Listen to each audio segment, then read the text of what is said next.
in, folks, for another episode of the Next Shift Pod. I'm your host, Chris, joined by my co-host, Kenny. We are doing a live watch-along as the Bruins do their home opener against the Chicago Blackhawks, just to give us some entertainment on the side while we talk some hockey, some of the stuff coming up here, and obviously Bruins season is underway, so hopefully some folks are rejoining us from last night. Kenny, how you doing tonight? I'm doing great. Like you said, we had a good time last night, so I'm hoping some of the same people join here. Right now, we're just watching the opening introductions, but we definitely have some more stuff on tap with the college hockey season, the AHL season starting up pretty soon, QMJHL, all that stuff. Everything is almost in the full swing. This weekend we'll basically finish all that off as the AHL season finally gets underway. But I'm excited to see how the Bruins do tonight, as it is their second game in a back-to-back. They are home. And as you said, the opening introductions going on now. It was interesting to see Beecher, Harris, and VL all scratch for tonight. Yeah. I mean, I get why they're doing it. They're trying to get some cohesion and some chemistry between this lineup because let's face it, that's how this team is going to find their way to score. But, I mean, off of a back-to-back, you would have thought somebody else would have at least drawn in. Yeah, I would have thought somebody else would draw in. I would also think that they might want to make some changes due to just the lack of shots that they had last night. Like maybe putting in a guy like VL who is very skilled and can get shots on goal on that fourth line. But I mean, I guess the fourth line really, I guess I shouldn't really be complaining. Sean Corrali, tied for leading the team in points. We talked about it last night about how the Bruins scored, and it was all three first liners getting a goal apiece there. Um, it looks like they're starting with Swayman as well, which is interesting. I don't know if that's just. I think that's just because of the introductions they're doing. Oh, Because I've seen a few areas where it's been reported. I believe Sturm came out earlier and said that tonight was Korpisalo's start. I think that's even better. I think it's early in the season. Let both goalies get a little underway here. I mean, there's no real point having Swayman play back to back right this second. So it'll be interesting to see what Korpisalo does. I know Swayman was fantastic last night. He was playing out of his mind. So let's hope that Korpisalo can keep that train rolling. Yeah, he was reading the shots, like he was coming out like, um, you know, he was on his game. Everything about it was he was on his game. And I don't think a night off or two nights off in a row, as it'll end up being because they play again on Saturday, I don't think that's going to hurt him. I think he's just that dialed in. Yeah, and that's going to mean a lot if Korpisalo can return to last season's form. I mean, last season he was a very solid backup, and if Swayman can elevate his game to what we saw last night, this Bruins team's in better shape than what people give him credit for. It was interesting to see Fraser Minton leading the Bruins in time on ice shorthanded last night. That's something that is good to see. It's also probably a major factor into why he was picked on this team over Patra, right? I mean, Patra can play on the power play, but so can Minton. But Minton is fantastic on the penalty kill. So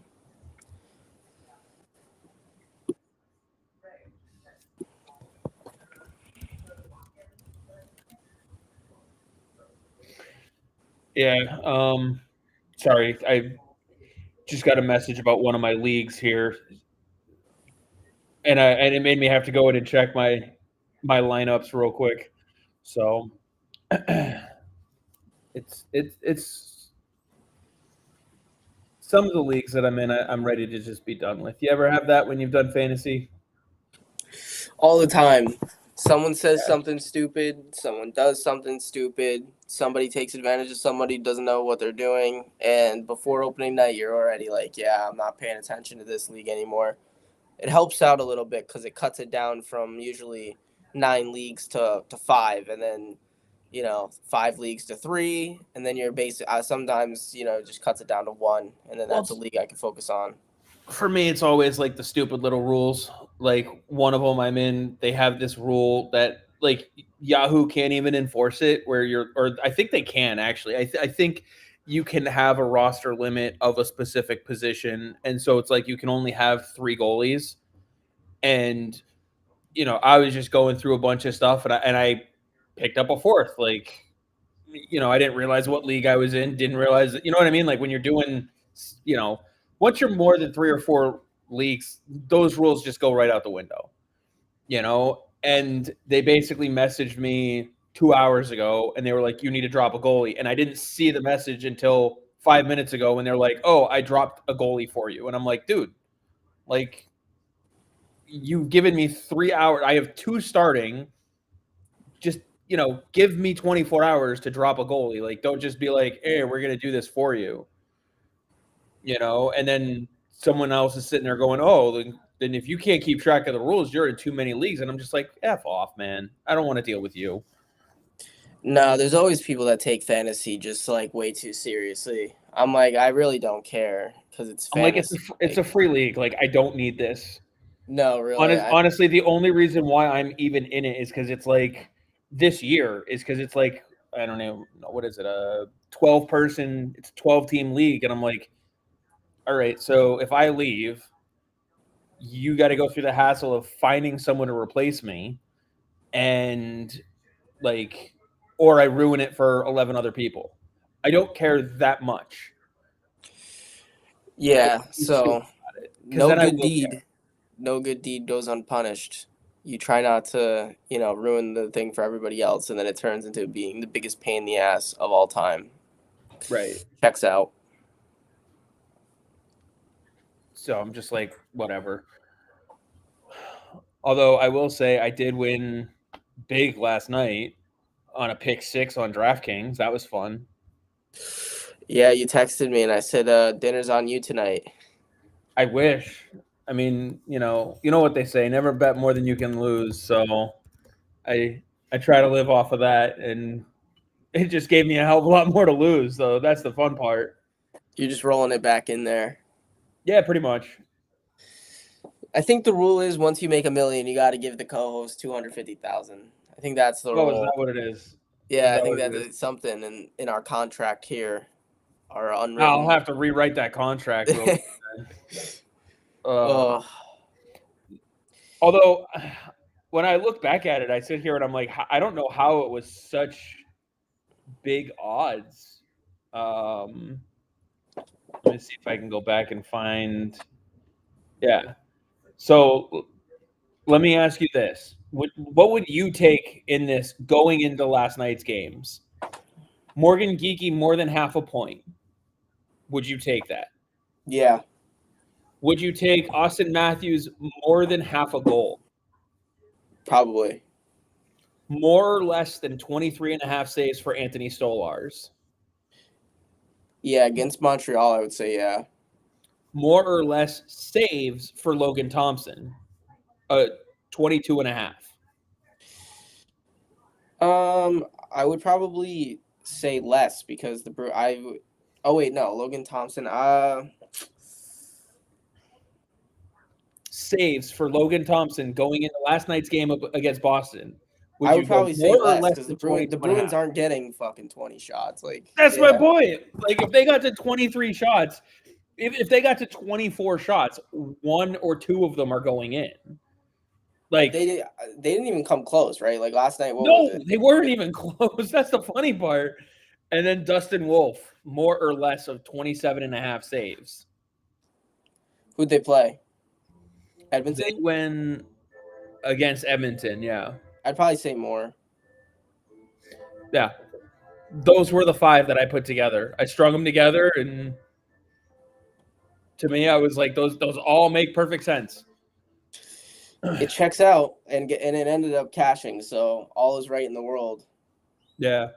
So I threw together some lineups for tonight in the daily fantasy lineup category, and apparently I'm already in the green on all of those. Oh, I see why.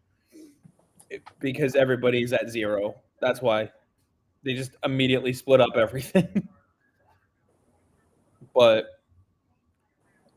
I need a good game from McKinnon. That would be fun. He's in two of them. That's always a safe pick. Yeah. I I also went with Corpusalo as my goal. I just realized in all three of them, I have Corpusalo as my goaltender for all three of them. Not necessarily because I'm expecting him to win. I'm expecting Chicago to shoot the puck a lot, especially since they're 0-1. That checks out. I know So, it was interesting last night. We were talking about Spencer Knight, but they ended up going a different route tonight. yeah, I think you want to get both your goaltenders a look as early as you can in the season, especially when you're a team like Chicago. Let them both kind of feel out where things are at. I mean, Spencer Knight's ceiling is astronomical. So, like, you just got to try to get both your goaltenders. Chicago's in a very similar position with them as Boston is. They will go where their goaltending takes them. Hey, I'm not complaining at all. That works out for us. You know, who would you rather face, Soderblom or Knight? I mean, we're I would like rather I'm face Soderblom. yeah, so I'm fine. Also the other reason why I went with Corpusalo for all three of them is because I knew based on where we were at with the Bruins, I knew he was actually going to get the start. No one else had been confirmed yet. So I'm Yeah, like, I let, would. let me I would. budget in for a goalie who I know is going to start. Yeah, I would say it's a safe bet too, because I mean, Bruins defense looked decent last night, especially for the first game of the season. There was nothing that was like there was no glaring issues. I felt, you know, they definitely gave up chances, but Yeah. not as bad as last year. Oh, well, I'm realizing how close, like, when you put together three lineups and you go, oh, that name's in two of them, that name's in two of them, that name's in two of them. You basically bet the same thing 3 times. No, it's not that bad.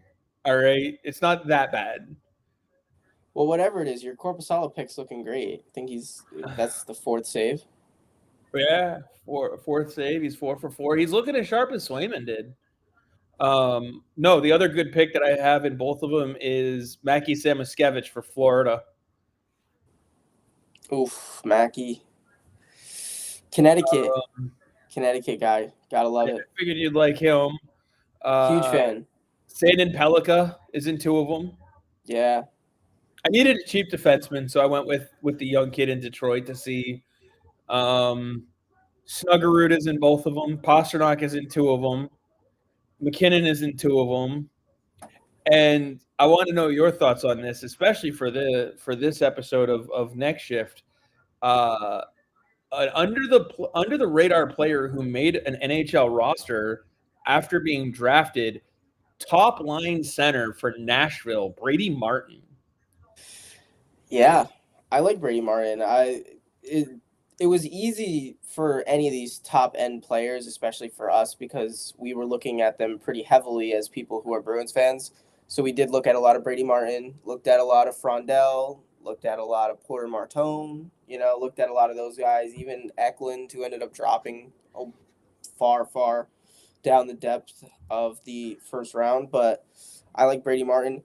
Who there was a for a weak draft. There was actually a decent amount of players who ended up making the opening night roster.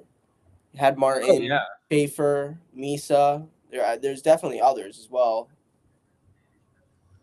yeah. That and I mean, you get some of them that are taking off and on. Roger McQueen in the NCAA.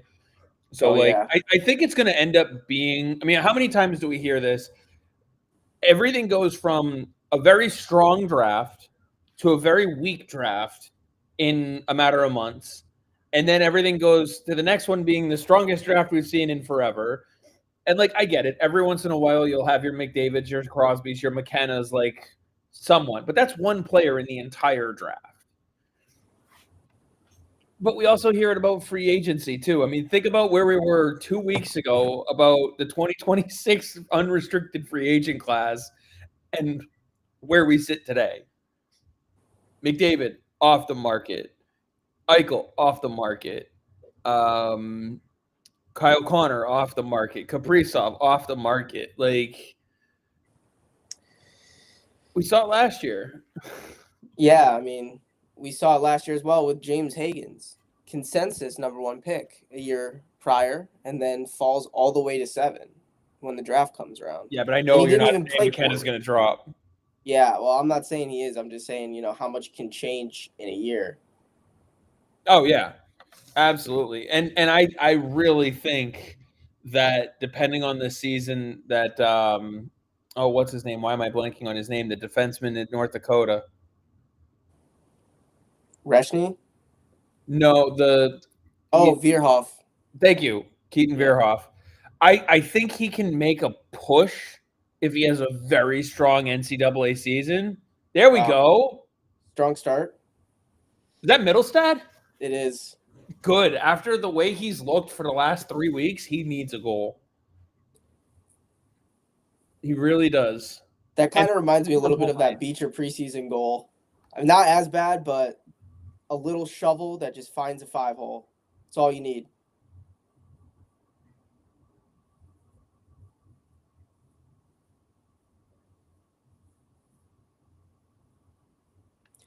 Three Blackhawks. Nobody could pick up the puck. Wow, Arvidsson absolutely dangled Leshinov on that play. That's brutal. And then 3 Blackhawks in front of the net. And Middlestad's the one with the puck and finds a 5-hole. That's yeah, the puck luck that we're talking about right there.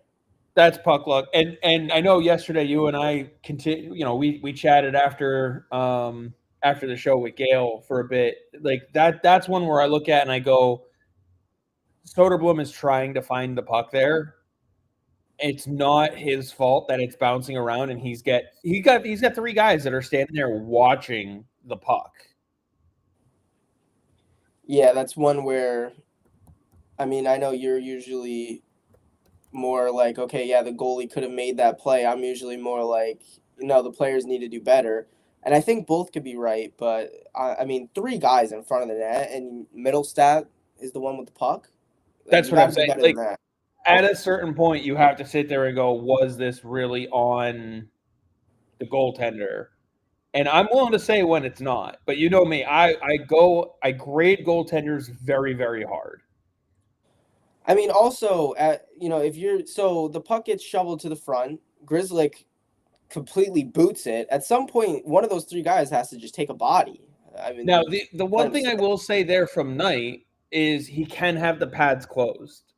He can have the stick down. Like, there are a couple things he can do there. I want to go back and look. I know they just showed one angle of the replay. It wasn't a really good one, and it wasn't enough of the play developing for me to really see what led. Like, you also got to look at like what led to his stick being where it was. What led to him, like, you know what I mean? Those things are important. And I know we were breaking down a couple of the DiPietro goals yesterday after, um, and there was one where it's like it was deflected in at the front of the net, but he was hugging the post and he should have been hugging the post. So, like, sometimes the goalie is just going to do everything right and it's still going to go in.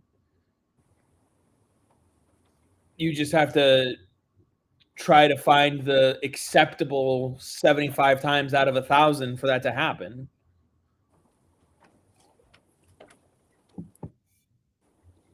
Or, 85, depending on where you want your goaltender to be. 85 would put him at a 195 goaltender. 9-15. Yeah, 915.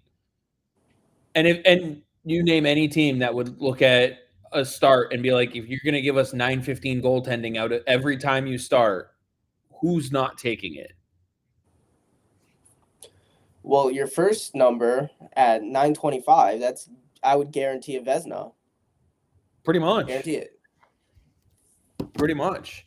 So, but I know we mentioned him earlier, Gavin McKenna. What did you think of his debut this weekend? I do want to talk some of the future of the game here while we're watching. Speaking of which, we got Fraser Minton on the screen here. Loved his preseason. I know we talked about him at length with Gail. Yeah, I'll start with McKenna there. I mean, we saw him. We were both texting throughout both of the games, both the Penn State Arizona State games. Almost said Arizona, which would not be true. But I thought Gavin McKenna played well. I thought he came as advertised. He wasn't getting bullied, but he's also on a very strong line, right? You're playing with Charlie Serrato and you're playing with Aiden Fink, two guys who are already uber talented, two guys that are already, have proven themselves at Penn State. I think it was a perfect line. And then the next night, McKenna scores the game-winning goal with under 2 minutes left, and he hits everybody with the fork down. I thought that Yes. was pretty funny. Um, Yes. I love it. I love it. That's the spirit of college hockey, and it always has been, right? It's that's what happens when you go into an opponent's barn and you shut him up there. I'm sure he was getting chirped all all game long from the fans, Oh, but absolutely. Absolutely, he was hearing it. right now, like I said earlier, I think Penn State's playing Clarkson. So that game is 1-1, and then Michigan State is playing against UNH, and then later tonight BC will be playing against Minnesota. But unfortunately, that's on Big Ten Network, which I do not pay for. So that's the one channel I do not have, unfortunately. But yeah, I thought McKenna played very well, and like I said, I think he came as advertised. It doesn't shock me at all. And then going to Fraser Minton, who you talked about a little bit later. Yeah, he had an impressive preseason. Like I said, texted you in the last game. I was like, okay, if Minton's going to play like how he played in that game, it's his spot. He was giving it on both ends. He was playing well in the offensive zone, made a beautiful pass to Zadorov for the first goal. Not much else you could really ask for. That's literally everything. He played a complete 200-foot game that game, and like I said, he led the Bruins in shorthanded time on ice, which is another reason why he's in Boston, is because of how versatile he is, and he can play up and down the lineup, and he gives the Bruins, that penalty killing. He gives them that 6-on-5. He could do that as well. He's also a player who can play on the power play. He did it in Providence. He's on the power play one and the penalty kill. So he basically does everything, which is perfect, and I think that's great, opposed to just Matt Patra, where they were hell-bent on him being center, and they didn't know what spot he was going to take because he can't play on the fourth line like Minton can. He needed to be in the top three lines and probably the top two lines, depending on how that third line shakes out. So Yeah. Minton definitely deserved the spot. I'm happy for him. He played really well in Providence. He was one of the highlights of the postseason, which was not very good for the Providence Bruins. I mean, on Yeah. paper, they ended up making it out of that first round, and then they took Charlotte to 5 games, but the series did not really feel that close, unfortunately. But Minton was definitely a positive, one of very few positives, and then also Patra was a positive as well in that series. DiPietro was a positive, Bussy was a positive. I think those are literally the only 4 guys that can go home with their head held high from that series. And I don't know if you and Gail touched on it, but we talked about Lysell a lot during the off season. Oh, you and I talked a lot about him. Yeah, it doesn't really shock me how Fabian kind of showed up. I mean, Patra had a really good. I mean, I know the off season is important. Patra finished the season very strong. Minton finished the season very strong. Lysell finished the season being scratched. He played one more game. He technically finished the season, playing, but he, being scratched from game 4 in an elimination game when you're supposed to be one of those go-to guys is just not a good look. Yeah, And very telling. yeah, and I feel like that kind of leaked over into preseason where he just he didn't have it. He didn't look good. I mean, he looked okay. I feel like people are going to overstate what he did just because they want him at this level, and it's just, we talk about it. Who is he beating out? I mean, Right. And not for there's nothing. no credible report at all that says that he has an attitude problem or anything like that. I know Merkulov has that, like, there's no credible report. People wanted him in the boss. Like, any of these guys that were sent down, there is zero credible report that indicates an issue with attitude. And I think what that is indicative of is they all know that with Marco Sturm coming in, there is genuinely a fresh approach, and he is a new coach that they can impress enough to make the move on. And if they do something consistent enough, they can get the call up. the Bruins also have flexibility to make those call-ups against the cap this year. They haven't always had that. Wow. Oh, boy. Beautiful Bedard. shot. Expecting a much better season out of Bedard. Bedard open that wide by the face-off dot? In the Ovechkin spot. That's Ovi's spot, yeah. That was a beautiful shot right there. Zadorov with the ugliest turnover I think I've ever seen in my life. I have no idea where he was going on that play. Okay, so Korpisalo's in his net right there, the way he should be. He gets over, and I mean, Bedard's shot is just so deceptive. Oh, that was beautiful. I mean, he literally placed it perfectly as well. And it's quick, too. Like, that was a nice one-time rip. Like, Zadorov needs to be better. That cannot happen. That was a terrible, awful, ugly turnover.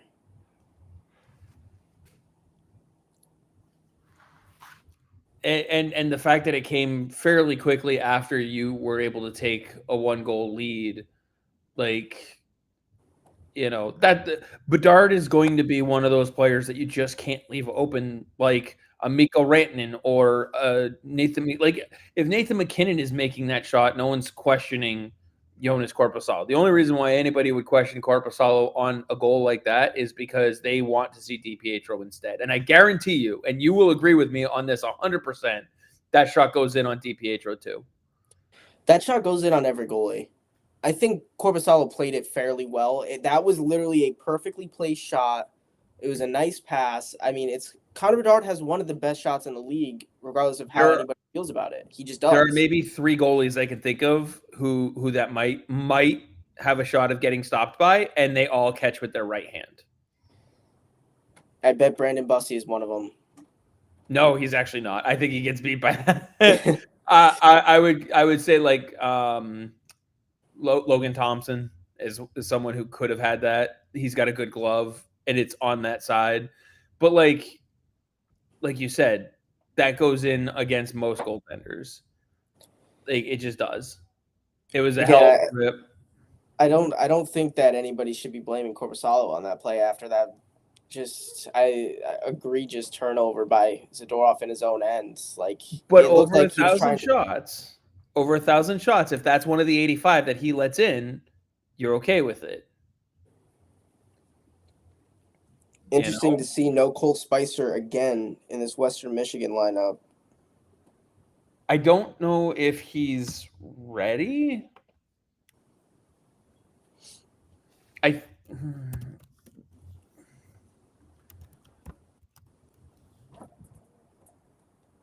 feel like I heard that he was going to be going there, but he was going to be sitting out for a bit.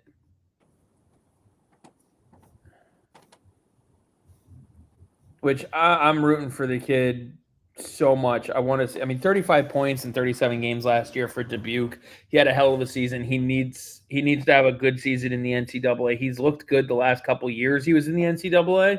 The fact that he can go back is solid.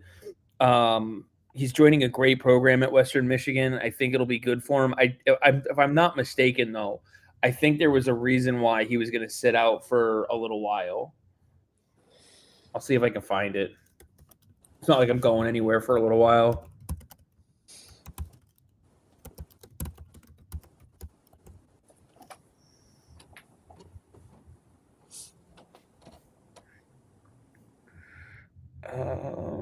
Let's see.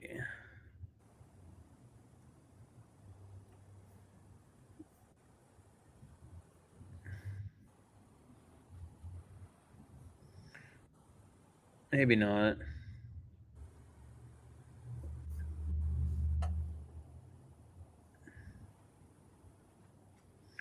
But and we'll see when he gets in. I know he's had some of those off ice issues, not necessarily to like I don't want to say off ice issues and have it turn into this thing that it's not. But his issues have been off the ice. He hasn't done anything on the ice to keep him off the roster. So I'm just wondering if there is something that they're just kind of trying to straighten out. I mean, it might be grades. Like, obviously, he had to leave, UMD because of grades. He might have to have a semester where he gets them up before he's allowed to take the ice again. I don't know. I don't know how the NCAA works, but that could be an option.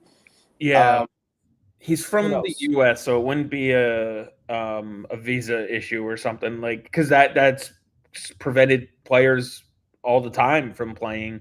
Issues with getting a visa on time or anything like that. Especially when you're throwing in student versus athlete and all that stuff.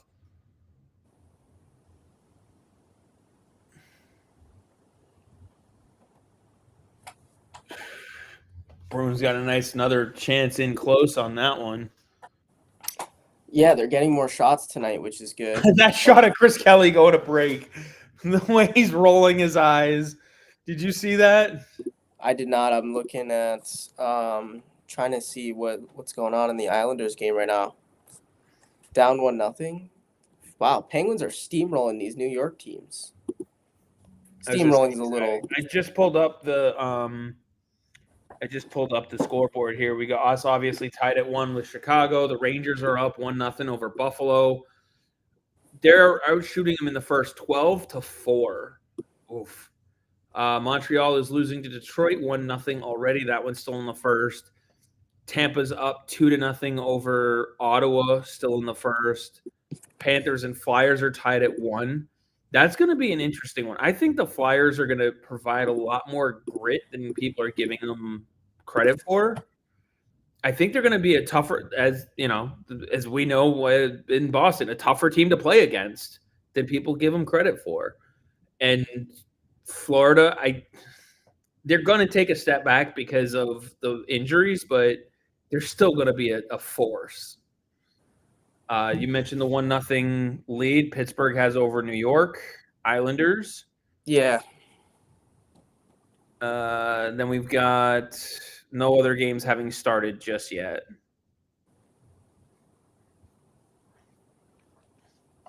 I was a very huge fan of the addition of Trevor Zegras this offseason for Philly. I think that if there is a team that could get that offense back out of him, it would be a team like Philly where they can have him play top 6 center role, allow him to play with other top players. Not obviously the defense is important, but allow him to go a little more wild on that offensive end. I feel like that was something that was stifled pretty quickly over in Anaheim. Why anybody would do that? I mean, I understand trying to round out the defensive game, make him a better defensive center. Why anybody would try to, minimize his offense, which was very, very good. It just didn't make much sense because, I mean, I don't think anybody looked at Trevor Zegras and said, hey, needs to be a defensive guy. Yeah. Needs to be defensive. To play defense, yeah. Yeah. No, he got it done on the offensive end. He's also reunited with his best friend, Jamie Drysdale.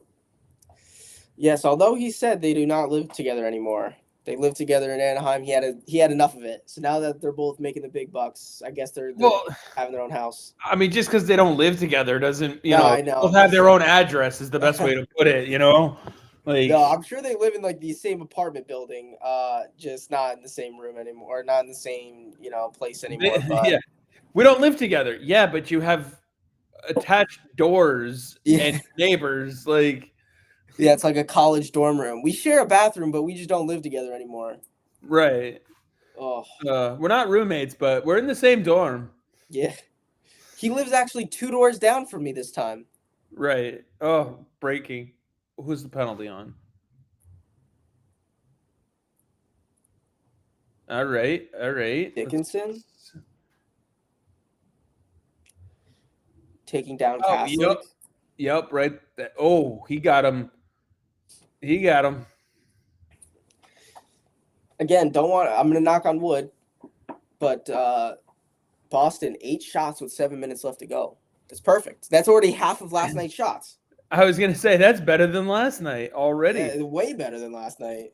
I will tell you though, that's why I would sit there and say this. That's why you stick with the same lineup, because if you automatically change up the forward group after one night and you go, I don't think we generated enough shots, you're not giving this group enough chance to make that adjustment.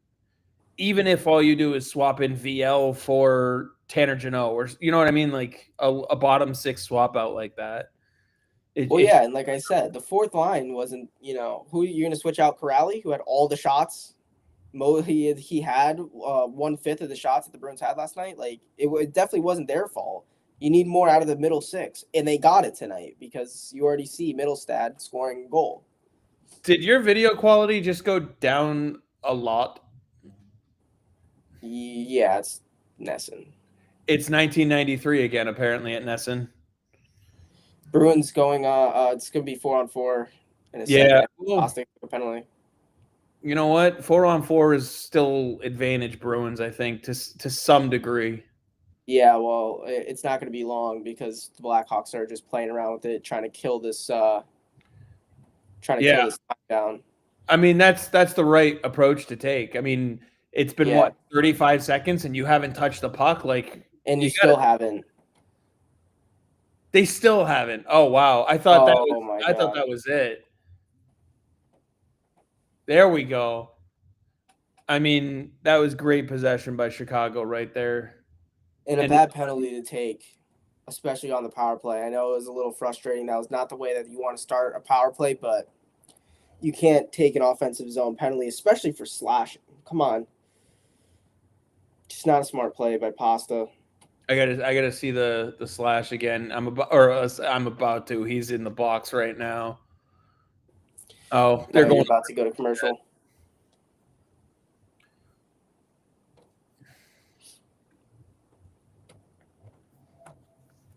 Anyway, yeah, definitely not the start to the power play that you're looking for.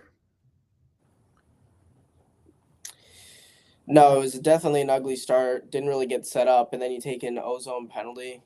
Just rounds out an awful power play. And then you let them play around with it for how long? Definitely not a penalty we want Kevin taking.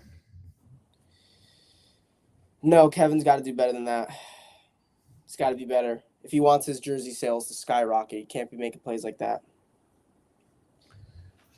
I don't think he has to worry about his jersey sales. It doesn't say the first name. No. There's some random dude, Kevin Pasternak, out there that's just getting a load of DMs right now, getting tagged in a million different things. It's unfortunate.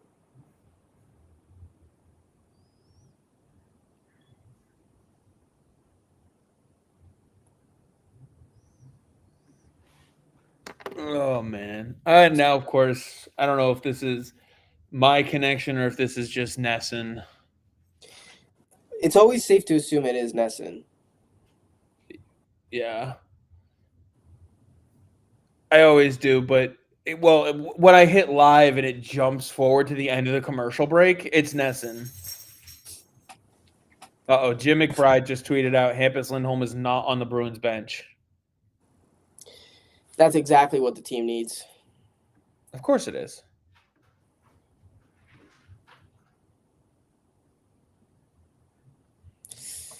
Oof. Yeah, that's just the dumbest penalty I've ever seen on Murphy. Pasta gets kind of sticked in the stomach there while going for a puck, and then just baseball slaps him in the shin pad. Just a unbelievably undisciplined penalty.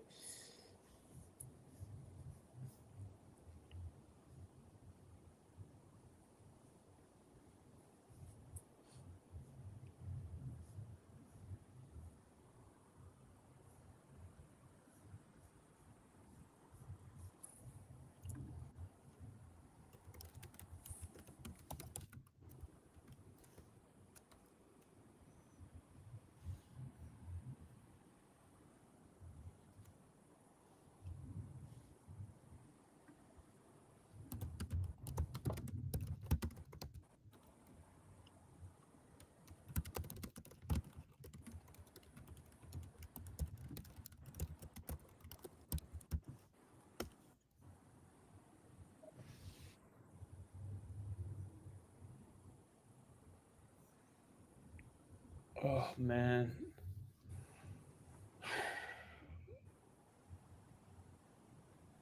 And then they're gonna have to go on the kill after this. And they don't have Hampus right now. Mint's got to step up big. Brick just mentioned it on the broadcast that they don't see Hampus. Not good. Oof. Hopefully, it's something minor, an equipment issue. Was he really? Did he? He didn't look that offside. I don't know. I thought he stayed on, but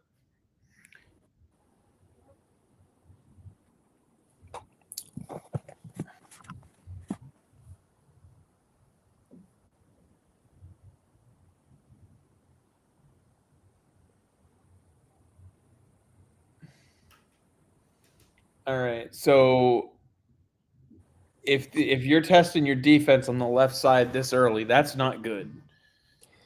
No, it is not. Not good for the season. Although I will say this: Harris, Asperat both looked really good in their preseasons. Yeah, not as good as Hampus Lindholm, though.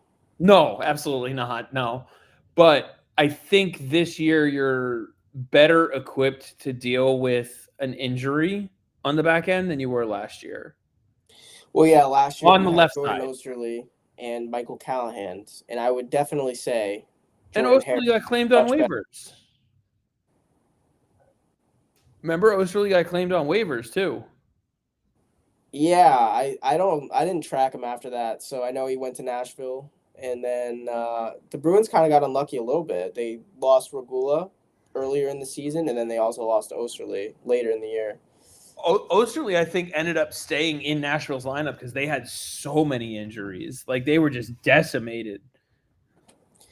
I'm glad he got his goal though. Him and Callahan got NHL goals, and then Callahan just was not great this preseason. So I can't even remember Callahan honestly. If you told me Callahan didn't play, I'd probably believe you because he was Yeah. very unnoticeable. Yeah, I believe you too. Honestly, He was a name that Asperat, I kind of forgot about. Like, yeah, people talk about who's going to be that seventh defenseman. Oh yeah, Michael Callahan's also there. also an option. Yeah, He seems like the type of player who, when he's on his game, he'll have a good string. But when he's not on his game, he also plays that Brandon Carlo defensive defenseman type. So you don't want to notice him. yeah. Maybe I mean maybe that is true. Michael Callahan plays a very good defensive game. I mean, you look at the AHL, and I tell people this all the time. AHL coaches, people around the game, people who are in the locker rooms are the ones that make the decision for the AHL All-Star game. And the Providence Bruins had Vinny Lettieri and Georgi Merkulov, who were both top 3 in points, and Merkulov was top 3 in assists. Lettieri was top 3 in points at the time, and they still opted to go with Michael Callahan over those two players, and that's just because he's that good defensively. That AHL coaches deemed that he deserved an opportunity to play in the All-Star game, that he was an AHL All-Star. Fortunately / unfortunately, he didn't end up playing in the All-Star game because he was up with Boston. I'm sure he would rather play in Boston than in the AHL All-Star game. But The other thing about that too is he's that good defensively in the AHL. yeah, I later down the season he wasn't bad by any stretch, especially with the defense that Boston had. I thought that he was pretty sound comparatively to other players, but I mean Harris and Asperat played very well, I thought.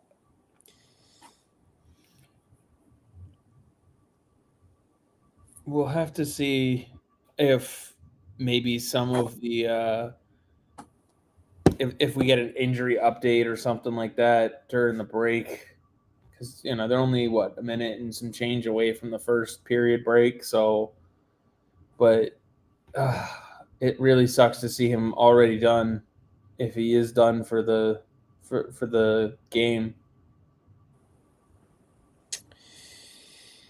Yeah, it looks like Schaefer has his first point in the NHL.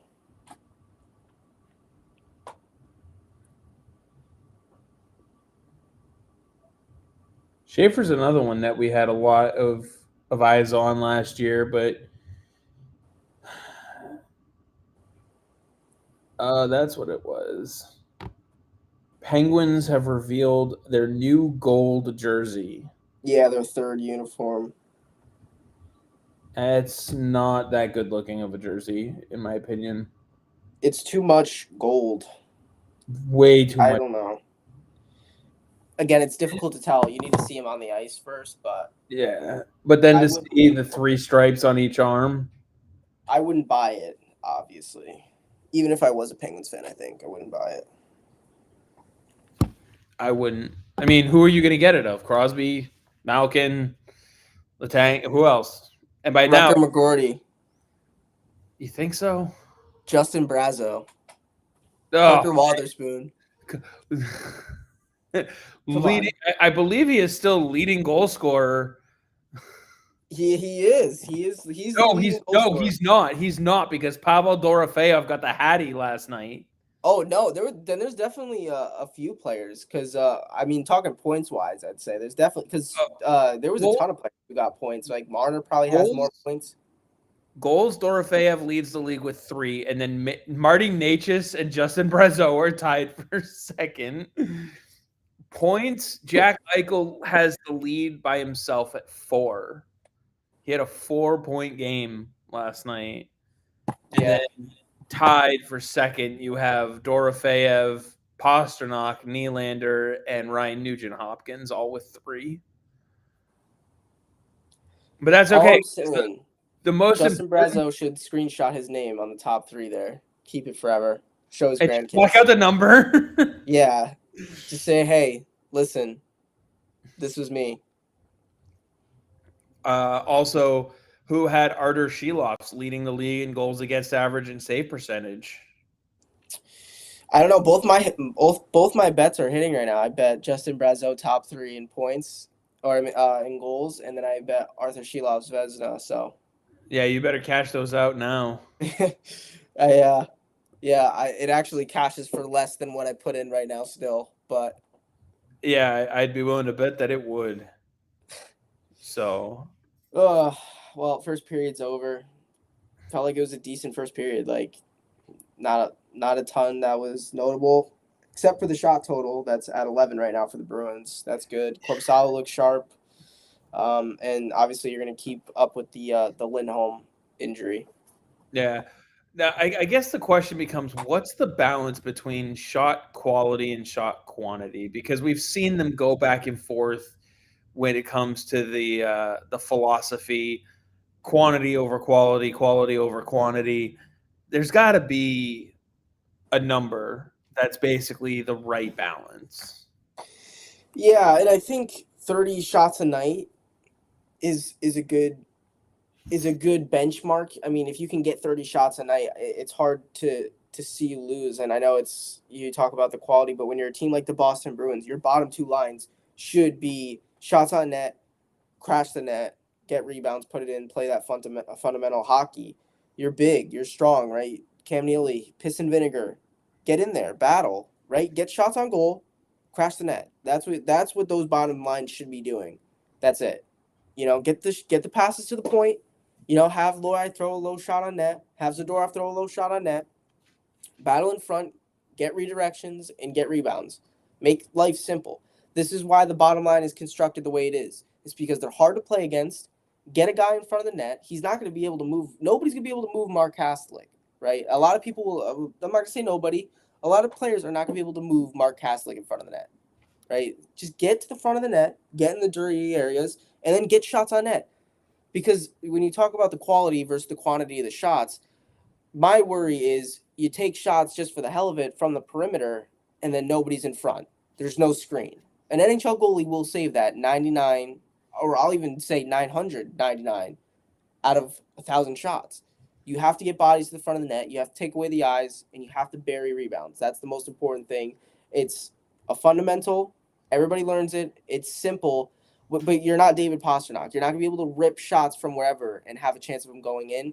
You have to keep shots low, keep them at the shin pad, try to sneak it under a glove or a blocker, and if not, the rebound kicks right out in front. If you can keep it out of the breadbasket, you're going to be very successful, right? If you can keep it out of the glove, you're going to be very successful. That's again, from what my limited hockey knowledge compared to the Boston Bruins front office, get shots on net, crash the net. That's what those bottom two lines should be focused on. I mean, basically your bottom three. When you throw, I think you have a better quality shot from Zaka, Arvidsson, Pasternak, Geeky, like from that top six. But I mean, and I think that's what you're talking about is exactly why we see a guy like Husadinov on the on the fourth line, because he can sneak through, he can get pucks through to the bigger bodies, and he also himself, is a wave in on goal to get to the dirty areas, and he Yeah. have he's got a little bit better of a scoring touch than others. Um, you know, he's certainly not afraid to shoot the puck. No, Husaininov's a great player, and he's a great example of this because he is a player that's shorter. Even though he is smaller, he is not easy to move by any means. And he's a guy that made money in the KHL just being in front of the net. That's his game. Those players who have that scoring touch right in front of the net, the guys that are good at shooting, they're able to pick the corners from in close, and that's going to be important. He's another player that should be in front of the net, but he's also a guy that, he can walk in and he can take a shot. Usually I'm not going to want Mark Kastelik coming in and shooting the puck. I'm going to want him to, maybe dish it off and get to the front, right? Because Mark Kastelik isn't going to score from, the top of the circle. He's just not. You want him, instead if of he just does, taking a shot, body's in front. Exactly. You want him to just maybe drop it off, get to the front of the net, and battle, because he's not a guy that's easy to move. That's where he needs to make his money, and that's just how it is. And it takes time. I'm not going to say that we've seen good shots, but those are usually the exception, not the rule. But I would say the top six, I would allow them to play around with the puck a little bit more, maybe try to create shots. Again, Middlestad in front of the net, that's where you're going to score goals. I'm not saying don't get to the front of the net. That's where Middlestad just scored, but I feel like I'd be more comfortable allowing them to maybe, figure it out, try to find somebody at the top of the circle, rip a shot. At the end of the day, having some guy take away the goalie's eyes, regardless of what line it is, it's going to work out, right? That's how Pasta scored last night. So nobody is above that. But, if there's, like I said, if there is a line that is, a little bit better at maybe playing around with it, working the perimeter a little bit. I mean, you see Victor Arvidsson on this goal, right? He takes it down the wall and he completely dangles Levshinov, and then that leads to a goal, right? That's a player I'm comfortable doing that with. Yeah, I mean, that's a player that I want doing that, not Sean Corrali. I don't want Sean Corrali trying to dangle NHL defensemen. I want him to I want him either. I need you to pass that puck off, get to the front of the net, or fire a low shot. That's your forte, right? So, yeah, very simple answer, I feel. Yeah, no, I hear you. Well, during the intermission here, I know one of the other things that I have on my list here that we wanted to talk about. What did you think of Hartford sending Caleb Tung down to the ECHL? Yeah, I have a lot to think about this topic. I think I said it as soon as he signed, and then I said it over the summer. Then I said it in training camp, and then I said it when he got sent down to the Wolfpack, and then I'm going to say it again now that he's sent down to the ECHL. I don't believe that it was smart that he signed with New York, right? I know it's easy to be like, okay, let's take the NHL contract, or let's take the contract. But you look at UConn right now. That team would be such a wagon with Tung. That team is a wagon without Tung. They're going to be a wagon. They would be so much more of a wagon. They would be able to compete with BC and BU. That's my opinion, right? They have very good players, and they did it last year, and I feel like they could do it this year. And let's not minimize the experience of being able to play in that Hockey East tournament where you're playing so many good teams, and it's a one-out type situation, and then playing in the NCAA tournament, which is another possibility for UConn even without Tung. So those are two things that are just, and plus Tung would be the starter at UConn. That's it, right? He's in the ECHL, and he's probably going to be the backup / splitting starts with Hugo Olas. So it's just, it was, for obviously hindsight's 2020, but I will say I said it kind of the whole time where I was like, it's probably not the best move. We've been saying it all along. By the way, I don't know if you saw, but Penn State is now up 4-2. Gavin McKenna has another goal. Not shocking.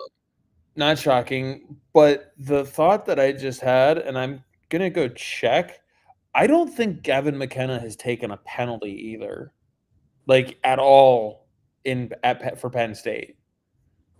I think he's still sitting at 0 pin. No, he has one minor penalty. He's sitting at 2 PIMs on the season. But think about that. He's played what, 3 games now? In 3 games, he's taken 1 penalty, and he is 17 years old.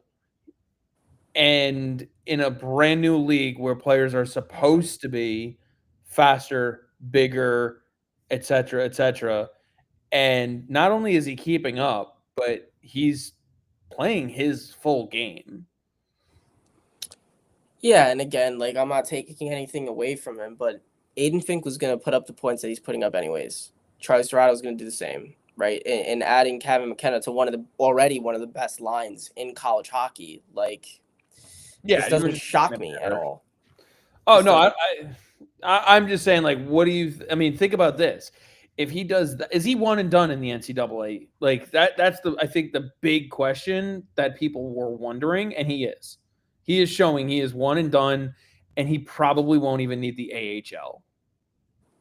You know what's funny is, McKenna is 5th on the team in points, right? That's just how good Penn State is, right? I said Charlie Serrato's name a few times. He leads the team with 6 points. Matthew DeMarsico, who I believe is a senior on that team, has 4, and then Aiden Fink also with 4, who's on that line with McKenna and Serrato. And then there's one more. And the team is just, they're a good team, right? It's very early. I'm not saying Gavin McKenna will not overtake, but I mean, Charlie Serrato, 6 points in 2 games. Pretty damn good, right? These guys are good. He's playing on the best line in college hockey. It's not even close. So this doesn't really shock me at all. I would say as of right now, no. He probably can go right to the NHL, but that will be.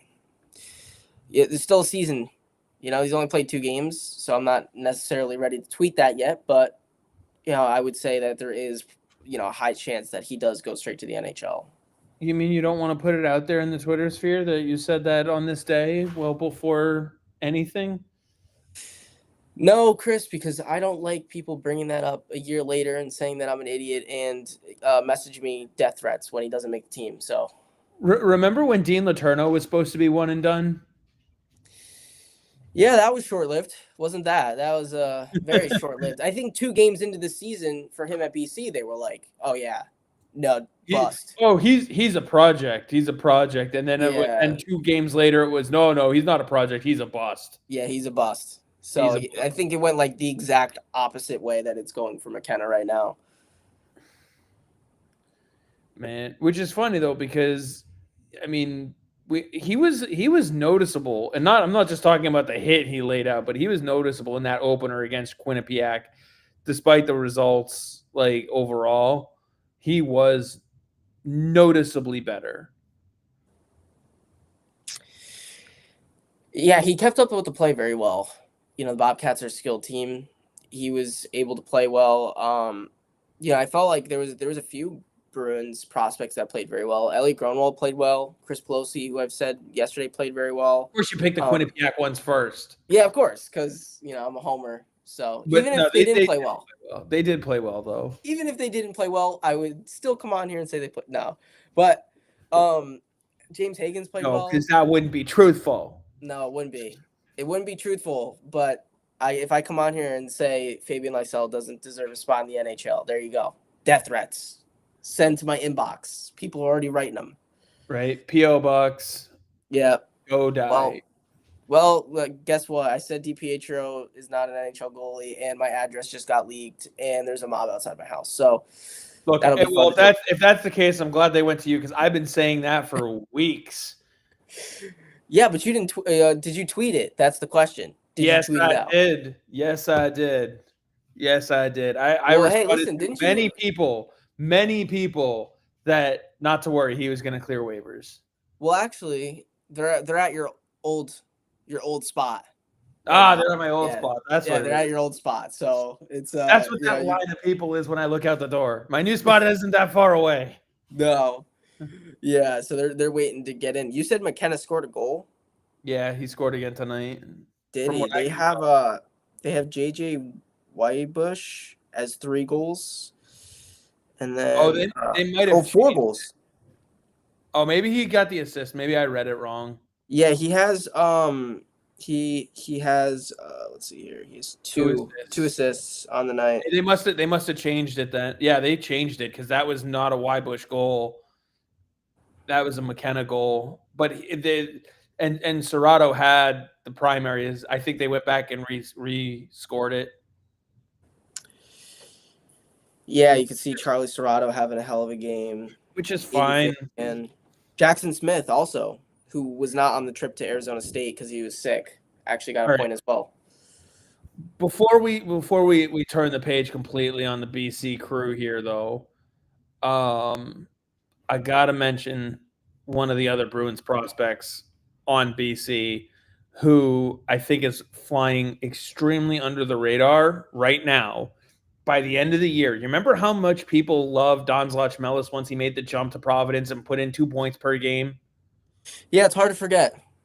Yeah, people are going to feel that exact way about Andre Gasso when he makes the jump after his senior year. I'm not saying 2 points per game. I'm saying people are going to look back at what he does in BC this year and go, oh my God, he is going to do this same exact thing. Yeah, well, it's not 2 points per game. He is now at a 3 points per game clip, having only played 1 game. So, he'll be putting up more. I mean, that is obviously a joke. It will be fun to see BC take on Minnesota tonight because Minnesota was a team, and I said it yesterday, they fell very flat out of the gates. They were losing the first game to Michigan Tech and ended up storming back and winning. And then the next game they ended up losing to Michigan Tech. And, Minnesota hockey fans don't take too kindly to losing at all. So, especially to an opponent that's not in the Big Ten. And then BC came out, and I thought they played all right, but I really thought Quinnipiac played much better. And I thought the score was not really telling of how that game went. I really never felt like BC was that much in the game. They were very good on the power play. They had a few very nice shots from the perimeter that ended up going in through Silverstein. So, but other than that, like I feel like as a fan of, Quinnipiac, I was never like, wow, this game's 4-3. They're storming back because it really never felt like that. It never felt like a 4-3 game, and so it'll be interesting. And again, it's first game of the season. Not saying Quinnipiac's better than BC. I am saying that a little bit for the BC fans out there. Quinnipiac is better. But it'll be interesting to see how this series goes, where it is 2 teams that kind of started slowly out of the gate. So it'll be interesting to see that. Hopefully it is on ESPN because I will not be able to watch it if it is on Big Ten. Yeah, right now I'm waiting. I'm going to pull up another screen here in a minute and try and catch the Brady Martin debut against Columbus on another screen here because that'll be quite interesting to watch. Right now, I will say the most recent update we have on the Hampus Lindholm injury is from Scott McLaughlin. He says he went back and rewatched Hampus Lindholm's last shift. Didn't see anything super obvious injury-wise. We'll see if we get an update. So we'll have to see if the team issues an update. But if it's a non-contact injury, that's not good. Yeah, and I was just about to say, usually the injuries where it doesn't look like anything are the ones that are the most impactful, and especially for a guy with a knee injury, non-contact injuries are certainly something to look out for.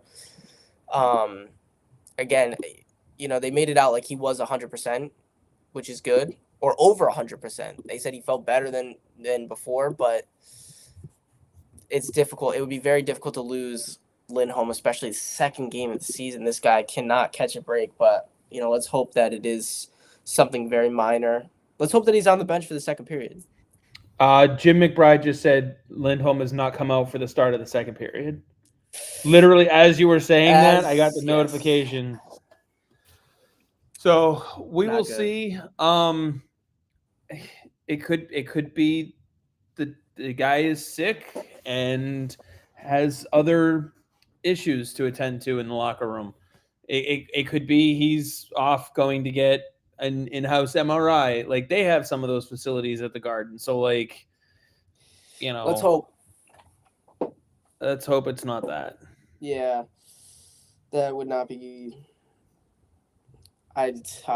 That'd just be a rough Boston Bruins thing to happen at the start of the season, where it's just going well, and that'd be difficult. Yeah, and I mean, I'm not even worried about the fact that they would have to go 5 defensemen for this game. I think they can still win this game with 5 defensemen, even with one of them being Hampus. I Well, I mean, I don't really care about this game. We could lose this game, and I will not sleep any differently tonight. I'm talking like this, the non-contact injuries, especially with Lindholm's past. Like this could well, be very well, bad. the good news though is last year his injury was bone injury. So like, I'm wondering, I wonder if because remember last year he had the setback in his recovery when some of the screws that were put in his knee were just causing irritation. So I'm wondering if because it's a back to back, like he's gone out and he's skated and he's practiced, but he has not done back to back NHL games since that injury. So I'm wondering if I mean, it could be obviously, but I'm wondering if it's just some level of irritation that they want to get x-rays and like internal looks at the knee to make sure there's nothing structural. And like you said, it's game 2. They don't need to win this game. They need to worry about the long-term health of Hampus's knee. So like any discomfort, I'm looking at him going, you're done. Let's get the knee looked at. You're done. I don't care if we win or lose this game, whether you're in or not. We want to make sure that you're good 6 months from now, 8 months from now, a year from now. We don't want long-term problems on that knee. Yeah, of course. You're like, okay, that's fine. Don't play the rest of this game if it means that we can, you're going to be able to play the next one and the next one and the next one.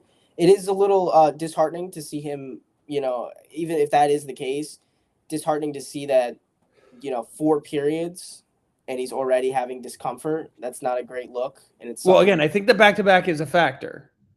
The yeah, two games, I mean, is 2 he just games not in going to 2 play nights, back-to-backs? plus the flight. Like, well, no, because you also had the travel in there too.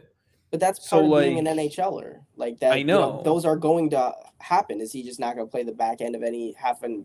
If that, even if they're on the road. So this isn't just like if they fly back to Boston, like if they, if they fly to another city or they have to, take a bus or whatever it is. So I don't know.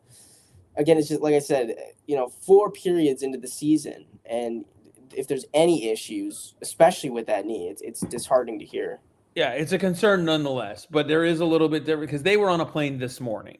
So like the stretch that he went through, the treatments that he was able to do this morning to get ready for tonight's game are different than if they flew in today and then played this game tomorrow.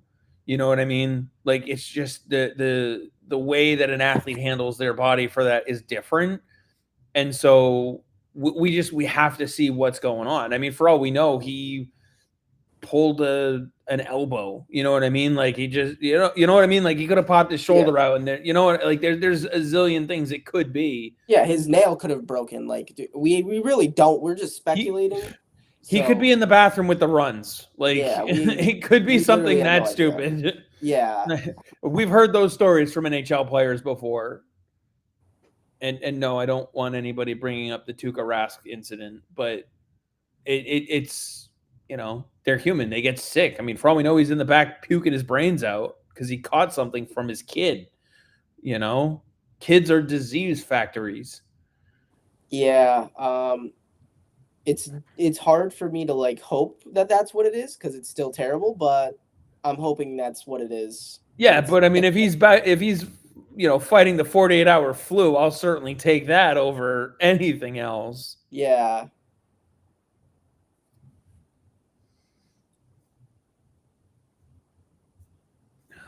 I mean, I just want to see him get back out onto the bench.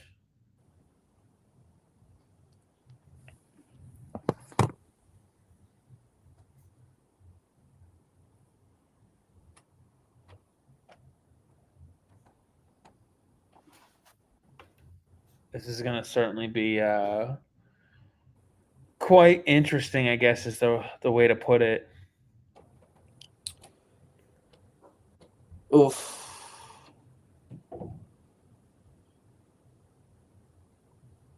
That had to get deflected.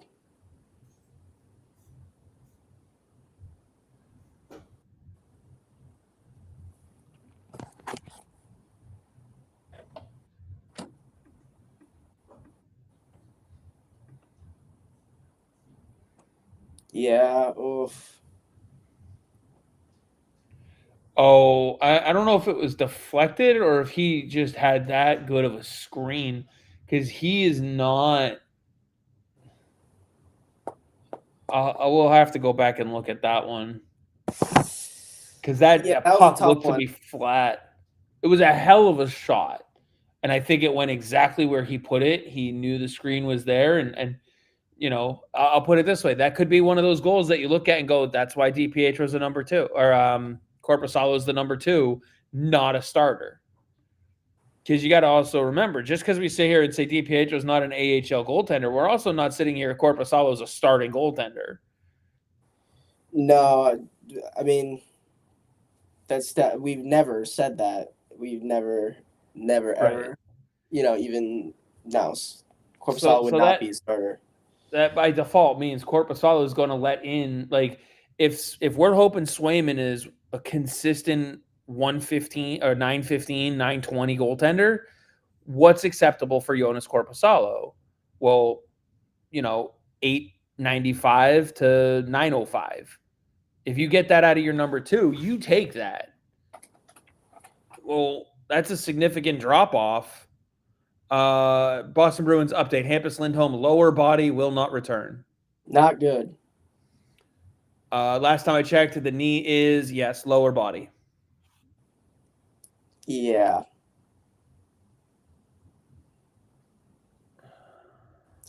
It will be interesting to see because we praised Boston last night with their ability to come back after giving up a goal. It'd be nice to see if they can do that again. Put a few nice shifts together. I feel like when they've had just a few very nice shifts. Like I feel like when they're on, and then it's kind of been Chicago every other shift.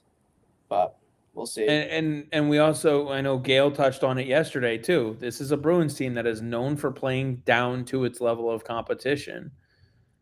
And that's basically where we're at right now. They are doing it again, playing down to the level of the Blackhawks.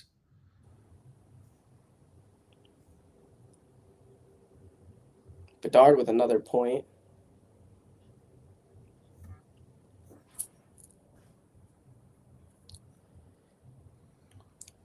And of course, I also said this last night about, this is a back to back. And like you said, the team's traveling. It'll be interesting to see how they take this second game. Are they still riding high from last night? Are they, do they look sluggish? Do they, are they running out of gas early? I mean, I don't know. We have to wait and see. I'm not seeing any major issues right now, other than Hampus being injured, obviously. But It's also game two. yeah, Like, they're going to have 80 more of these. I'm certainly not, planning the parade just yet, but we'll see. Yeah. No, I think those plans were locked away when this season started to begin with. But that's a good shot block right there.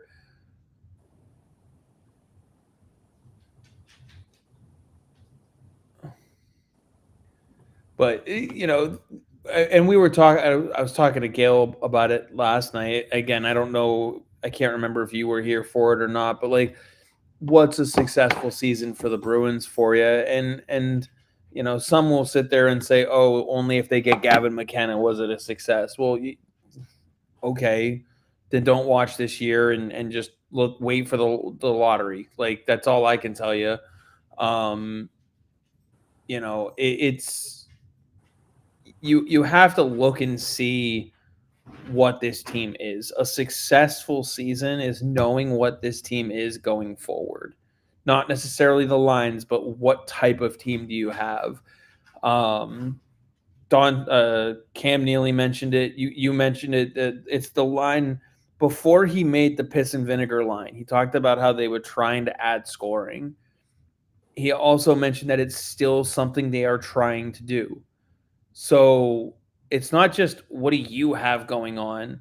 And I know everybody wants to throw Martin Necas's name out there as someone as a target, and I'm sure they've made their calls. I'm sure they have every bit of awareness as to what the status is of Martin Necas and his contracts going forward. Like every bit as much as Carolina knew that they could call up Colorado and get Mikko Rantanen out of nowhere. Yeah. Interesting enough, though, Christian Kostadinski slots in tonight for BC, and it looks like Oscar Jelvik not in the lineup tonight.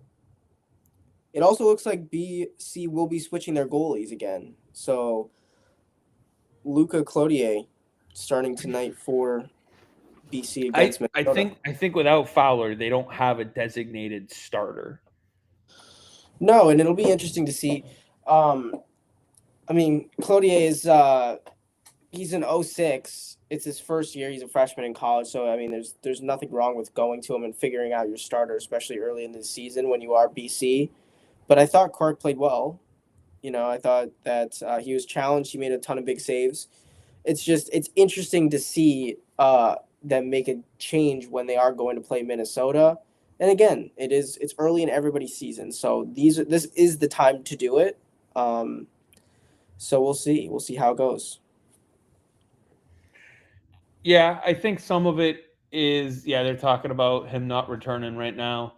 I think some of it though is they are figuring out whether or not who will be their starter down the stretch. And so in order to do that, you have to give them both an opportunity to get early games. And so I think that's simply what they're doing right here. Or maybe I'm not there, so maybe there's they're planning on running a tandem for the season. I have no idea. Quinnipiac does it. They have Marionov and they have Silverstein. Other teams. I don't know. Maybe the guy died and he lost his spot on the roster because he's dead. Injured, whatever. Like you said, we're not there. Who knows? We'll see where it goes long term, though. That's an interesting save from Corpusalo right there. That deflection right there is why he's a backup. You can't put it right there. I was one of those people that was not happy at all with Arvidsson during the preseason, and I heard he didn't have a great training camp. But I'll say 2 games in, he's looking pretty good. He's playing very well. Yeah, Arvidsson is a veteran. I wasn't overly worried about him. So, well, I'm not. I wouldn't say I was overly worried, but I will say when it comes to earning spots on the team, he was a player that, if you're going based off of training camp and you're going based off of preseason, he definitely didn't deserve it. He was awful. He was very with bad. A dive. Do you see that? Yeah. Sorry, I didn't mean to cut you off there. No, you're good. That was a good diving defensive play. Anyway, you were talking about the BC goaltending situation, and I do wonder if they look at some players who are available maybe going into next season from the transfer portal to solidify it going forward.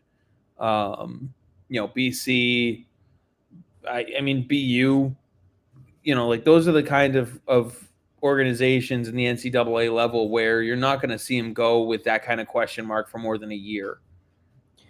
Well, yeah, and plus, you can when you're a blue blood like that, that's just it. You're always going to get a crack at some of these top players, especially no matter where they're coming from. Um, it was a little shocking to see BC the way that they were and how they ended up going about it. At the end of the day, we're not there, so I don't know if they did make runs at some goalies, but Cloutier was a late signee, and if you want to talk about really late, BU, I mean, getting Yegorov last year, midway through the season, coming from the USHL. So, there's still time to do stuff. There's still, you can still grab players. We saw it with Will Horkoff as well last season, coming from the National Team Development Program mid-year. As I don't know how far back you are, but just scored. There it is. Beautiful. Well, enjoy it because you're going to be seeing it for the next 5 years. The Jeannot goal. Yeah. Well, I think he's going to be better in Boston than people think. The third line did a great job, and look at what they're doing. 3 Bruins right in front of the net. Here you go. You got 2 Bruins, Minton and Jeannot, standing right in front. Jeannot cleaning up the garbage in front of the goal. Oh, Grzelcyk is struggling out there today, but that's what I'm talking about. See, look at the front of the net on this play, right? You did not move Minton. You did not move Jeannot. Jeannot actually throws Grzelcyk off of him and ends up burying the goal. I mean, again, it's tough to say, Soderblom should have made that save. It's difficult. Like, you let him wide open right in front of the net, and that's what I was talking about during that intermission. This is what you need to do if you're the third and fourth line. Minton did not move at all. Jeannot did not move at all in front of the net.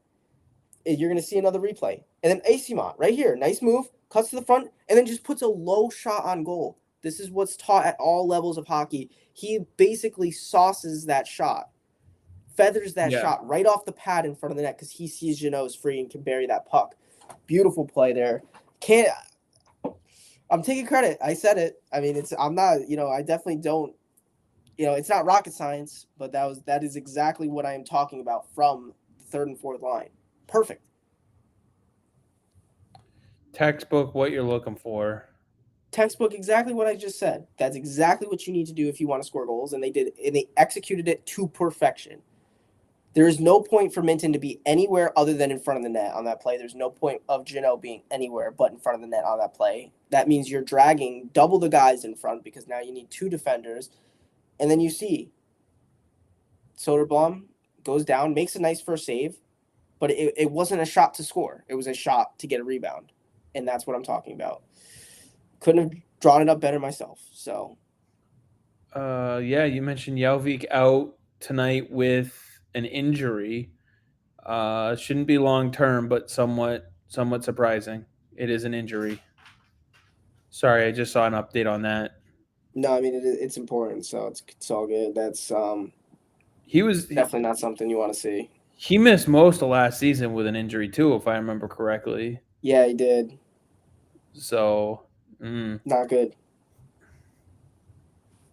I wonder if we'll be able to get an update at some point on that one. I'll see what I can dig up going forward down the road here, but you know how hockey teams are when it comes to giving out injuries.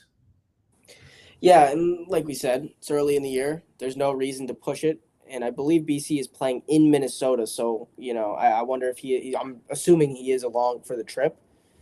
So maybe he's just not playing tonight, and he'll end up, suiting up tomorrow or whenever they play again, which is tomorrow, yes. Real quick, just to quickly zip back around that NCAA scoreboard, Clarkson has tied the game. It is 4-4. Wow. New Hampshire and Michigan State are tied at 2 with about a minute left in the second. Ferris State and Western Michigan are tied at 1. And then coming up in a little bit, you got BC, Minnesota. And then I believe there's an exhibition match with Wisconsin as well. Interesting to see. I don't know if it's Letourneau's cousin, Jace Letourneau, also at Clarkson. Another interesting thing for people in the Boston area, Shane Soderwall played D3 at Curry College last year. I think went 24-4 and was unbelievable. I think if you look back, he had like a 70 save win in Division 3. He's starting for Clarkson tonight. So, I mean, you love to see it.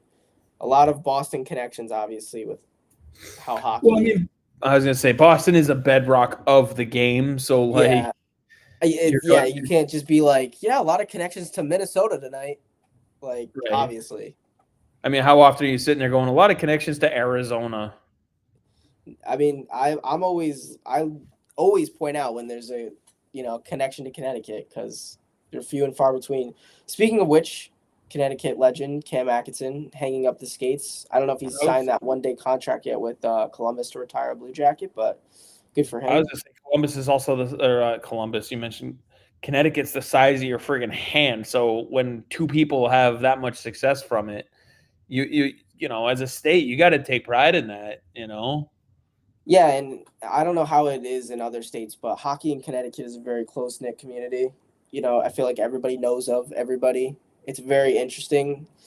So like players Well, I mean, that play you wake against, up at 5, you're at the rink by 6 anywhere in the state. So yeah, I mean, there's not a lot of teams, so you're playing against guys at a young age, and then once you get older, you're like, oh, this kid, he's going to this school or this school, and then you're training with them. There's not a lot of training places either that do stuff, so you're constantly at skating lessons or all that stuff with these guys. So Connecticut is definitely a cool place to especially play hockey. I'm not saying that I know Cam Atkinson by any stretch, but if you let me talk to 3 people that I know, I'm sure you can. Somebody has a connection to somebody who has a connection to somebody who knows Cam Atkinson. Like I'm sure as I that's say, how 5 it is. degrees of hockey over there. Yeah. So, there's been a few people that out of Connecticut that's definitely been huge. Jonathan Quick played at the same youth hockey team as me, which is huge. He took the Stanley Cup back. What happened to you? What happened to me? I hurt my knee. I would have made the league. Yeah, it's that old knee injury, right? As you maneuver your shoulder. Hey, listen, I had a lot of points in beer league. I'm sure I can make a comeback if I really wanted to. If there's any NHL scouts. Dude, you can't even drink beer. It's still called beer league. We're playing against guys that drink beer, which probably explains why I score so much. I was just saying, doesn't it explain why you have the point total? Yeah, no, because I go there and play sober and try hard, so that's why. I was gonna say you could just sit there and say you go over there, you play sober, you see one puck. Yeah, which is a huge advantage if you didn't know. Other guys are playing which one is it? Which one is it? The other guys are playing a completely different game. I go to score goals. They go to leave their wives and drink. So we're playing for different reasons. But I'll show the stream here. Back when I was younger, 2012. Quick, you're seeing a young Kenny Kaminsky there. Hamden Youth Hockey, Stanley Cup champ, brings it back to the city. You love to see it. Jonathan Quick. Jonathan Quick looks so young there. He is. He was very young. So this was 2012. So this is this was definitely a while ago. I don't know, what would I be in 2012? I think I was like 6 in 2012. When this picture was taken, I was probably 5, just turning 6. So yeah, we don't need to go there. No, I know. Every time I bring it up, it makes you feel a little old. I got to stop doing it, but it was interesting as well. You talked about him earlier, Mackie Samoskevich. 10 days. All right, 10 days is the countdown for my daughter's birthday. What's she turning? 16? What'd you say? 16. 16. The big 1-6. You gotta love it. No. Well, I'm sure you don't love it. I'm sure she's gonna love it. I'm sure she already is basking in it, but yeah, Sweet 16. All right, this will be interesting because now we got Husnudinov in the box for the high stick. You got McAvoy, Zadorov, Corrali, and Zaka out there. Oh, that's a beautiful start. And you don't have Hampus. Oh Are you for ahead 1 of with me? 0 shots. You love to see that Oh, too. I really hope this is obviously now everyone is starting to freak out. I'm just kind of checking in on some social stuff, and everyone is freaking out about the Hampus Lindholm thing. So I really, really hope they just went, what? What did you say? He kind of got back to the bench, did one of those, ow, my knee, and they went, excuse me, you're done. And he's sitting there going, no, no, no, I can play. I can play. Nope, we're going to get pictures of your knee before you touch the ice again. Go sit down. Yeah. So we'll see. I don't want to jump to any conclusions.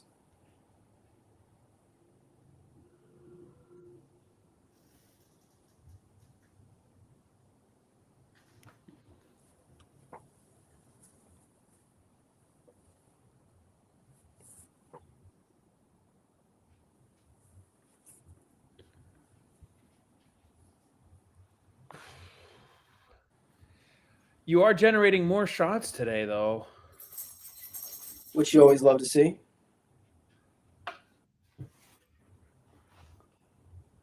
It'll be interesting to see how tonight's Sturm availability after the game differs from last night's. Because last night he literally just came out and said he played that the Bruins played and won the game exactly the way he wanted them to. I mean, I think that's all he has to say. I think the Bruins won and played the way that we expected them to. So good stuff. I guess I won't say the S word in case Tom is listening and his grandson, so it doesn't get mad. Yeah, right. We gotta click off the little button that says explicit because you dropped one word. Yeah, God. I'm not gonna do it though. I'm gonna refrain.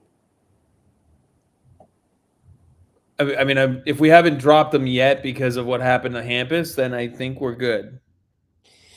I'll find a way. I usually do. Oh yeah, me too. Me too. All right, so you've killed off this penalty in 3, 2, 1.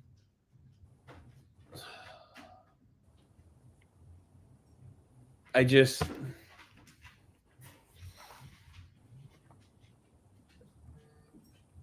it sucks because we're not going to get an update on Hampus until after the game, and we all want one right now. And we're all holding our breath. So I definitely like the white uniforms more than the black. I'll say the white ones looked incredible last night. They both look good, but I think I prefer the white ones. The white ones go so hard, to quote Gail. Oh God. Let's That not is all I rehash am that. saying. That is all I am saying.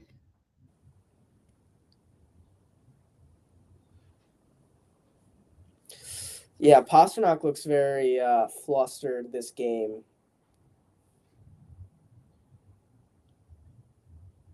There's been quite a few times. I mean, it was a slash, but it is a weak call for the NHL, I'd say. Not a fan of it, but it was also very stupid.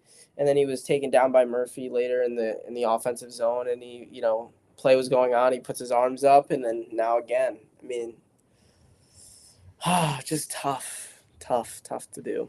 Pasta needs to be better. Yeah, he also needs to stop turning the puck over. Otherwise, they should trade him. I hear Yeah. that option. Yes, Bruins fan 69420 on Instagram telling everybody that Pasta is actually a bum because he turns the puck over more than anybody else on the team, and we should trade him for I don't know who Reeves, Ryan Reeves, because he I was gonna plays. say you already have Jeffrey Vial. I mean, what do you need to trade him for that you don't get out of Vial? Well, yeah, exactly. Have Yale play on the first line. It's very easy, very easy. As long as you trade Pasta, trade Swayman, and make sure Patrick Brown doesn't touch this lineup, I think you'll make all the fans happy. Until the first game they lose, and they look like crap losing, and they lose 12-2. 12-2? They're not scoring 2 goals. I mean, you still have Morgan Geeky and Elias Lindholm. So, I do not care. That team is Geeky might that be is a good for one. one. No, yeah, Geeky's good. Geeky might be good for one, and I'll give you that. Well, That's it. you also got to remember Matthew Poitras is going to be on that line with him. Your first line would have to be VL, Geeky, and Poitras. Oh, well, Based then on it'll the be a fan 12-12 game. 12-12 or 13-12 loss in overtime. Poitras on the first line. Poitras all 12. Well, no, you're giving up about 20 goals if you got DiPietro in there. Oh yeah, make everybody Remember, happy. Get rid of Korpisalo. Now you got Pastrnak shooting against DiPietro, and we all know how former Bruins perform when they come back to TD Garden. Yeah, my God. I mean, I said it last night when Jack Studnicka had that performance in the preseason. Bruins Twitter almost burned down. It was I mean, unbelievable. Twitter itself is already burnt down, but yeah, it was on its second go around. Yeah, it really was. It was unbelievable the amount of people that cared that Jack Studnicka ended up, having that performance in the preseason. And then guess what? Ends up getting sent down anyways. So yeah, cleared waivers, just like the guy that you got in the trade when you sent him away. I know you got DiPietro, so it's always a double standard with the Bruins fans. You already know.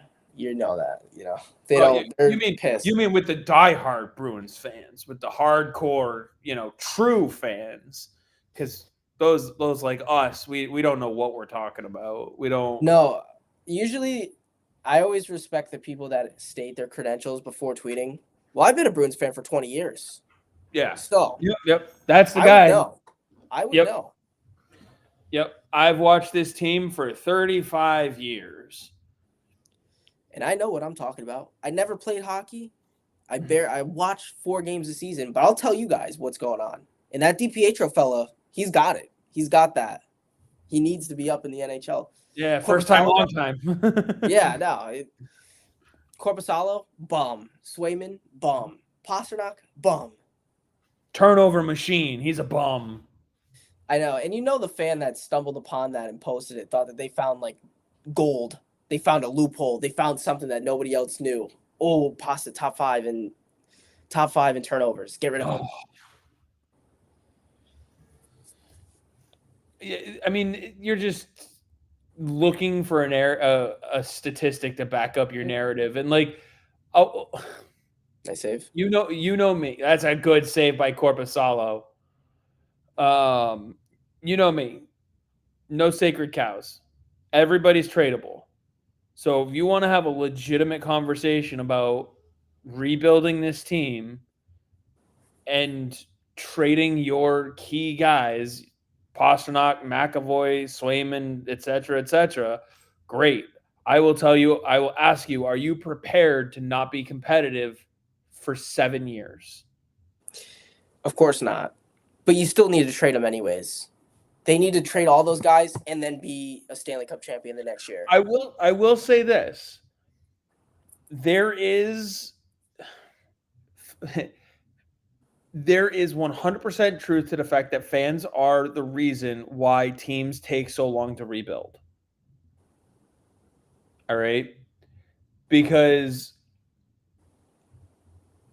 oh man, I'm waiting to see what happens with this. There we go. Hey, good clear by Middlestat. I'll give them credit, bonus points for that one. So I will use Detroit as a great example of this, right? Detroit's rebuild feels like it's been going on forever, right? Probably because it has. It's literally been going on forever. Right, but the first couple of seasons that Yzerman was there, they were kind of rounding out where they had been.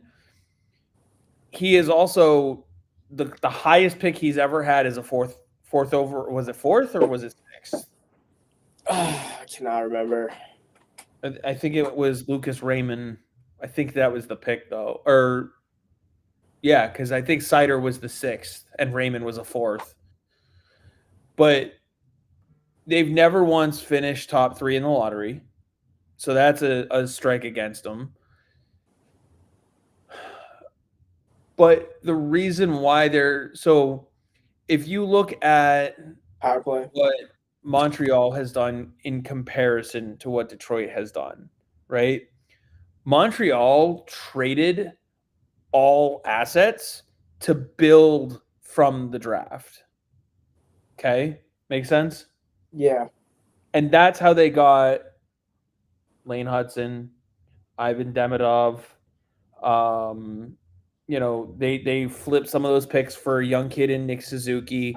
Like, you know, um, Anaheim. Anaheim's another great example. Look at who they've drafted.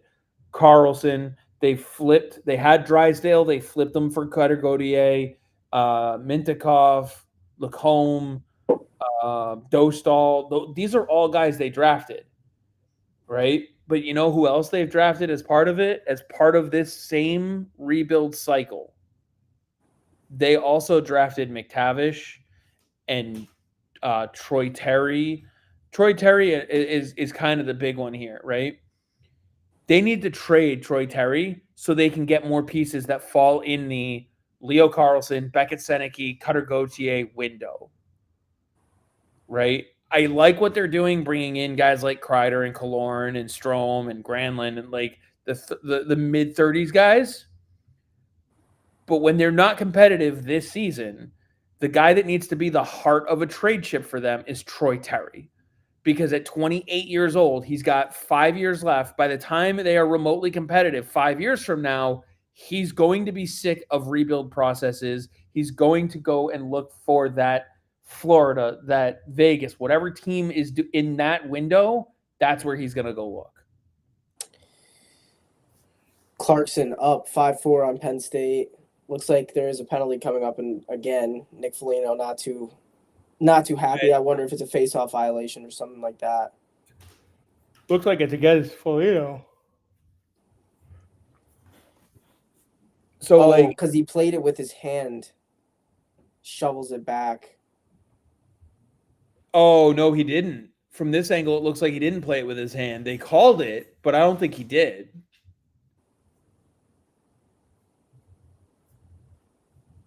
But if you look at what Detroit, where they are in their rebuild, what was their Drysdale trade? They haven't done it. They need to trade Larkin or who's the other one I'm thinking of? I mean, they've done a good job to get to where they're at, but Larkin's window there is over. But because of fan favoritism and loyalty to the player, DeBrinket's another one, 27, 29. If they were to trade those two pieces right now, they would have a plethora of other young talent to go with Casper and Finney and Sider and Send and Pellica, like all of their up and Simon Evanson. Now he definitely played it with his hands. Sorry to interrupt. They gave him a penalty. So, instead of having 5 or 6 young players, now you're able to have 10, 12, 15 of those young players. And if you do the development right, which is what Detroit has been doing, right? It's introducing those players in waves. And Detroit has been having waves of one because they've had COVID affect their development. They've had, so many things that have affected so many of their players, and some of them just haven't panned out, and that's going to happen. So, well, they do have reinforcements on the way, or just getting there now, right? Because they do have Brandsek Nygaard, they have Axel Sandin Pellica, they're going to have Sebastian Costa soon, they're going to have Trey Augustine as well. How long until all of that group that you're mentioning, right? They're 18, 19, 20, and 21 right now, right? The leader of that group is going to be Moritz Seider at 24 years old, right? So what are your 30-year-olds bringing right now? They're bringing the veteran leadership. They're bringing the experience, ideally playoff experience, things of that nature. So you want to keep the 30-year-old guy. You want to keep, as weird as it is to say, you want to keep the JT Comfort. He's got a cup to his name. The young kids are going to listen to him. Andrew Kopp has playoff experience. DeBrincat has a little bit, but not as much. If you take a chip like Dylan Larkin and you move on from him, what would be the trade value of him right now? I don't know. I would say, I definitely get what you're saying. I think there is definitely value in staying competitive at this You stage and getting that playoff experience. you could easily, if they traded Dylan Larkin to a team like the Ducks, they could get 3 of those young players that the Ducks have. They could easily get 3 of, just to name a few. Like, obviously, if I'm the Ducks, I'm in the same boat. I'm not the one who's doing it, right? Um, okay, let's say Edmonton, right? They call up Edmonton and they say, we want both Matt Savoy and Isaac Howard. Are you doing it? Yes. You just got 2 more 19-year-old talented forwards to go with everything that you have going on in Detroit, whose window fits where your window is. And I'm not saying you wouldn't get more. You have to get more because of how good Larkin is. But you have sacrificed the player now, the fan favorite, the captain of your team, the player that you are most loyal to and has been most loyal to you. You are sacrificing that player so that in 3 years, when all of your 18 and 21-year-old kids are ready and are fully developed, you have a window of over 10 years.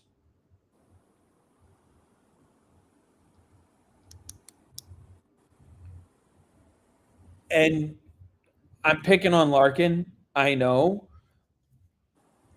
but like, and Boston's not a great example of it because they have players of so many different ages. You already have a Fraser Minton in your lineup. You already have, even Murat Husnudinov is young. Jeannot 28, Geeky 27. Like, that is where your window is. So you're not trying to do that kind of rebuild. What you need to do is you need to rebuild your pipeline of the tradable chips to get the missing piece. It's the different ways of building your team based on where your franchise is at in its cycle. Make sense? Yeah. Because everybody wants to label Boston as a rebuilder. They will not rebuild. They are not going to get rid of McAvoy and Swayman and Pasternak and Geeky. Like, you are literally when you rebuild, you are rebuilding down to the studs, getting 18, 19, 21-year-old kids who are the future of your franchise. That's a full teardown.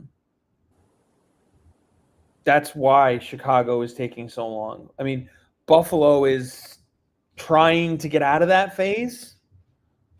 Unfortunately, the deals that they have made have all backfired and made their situation worse when you move on from O'Reilly and Reinhart and Montour and Eichel. Verhage. They screwed the pooch on the Eichel one. If they were able to keep it under wraps that they were looking to move him or he wanted out, the haul for him would have been so much more.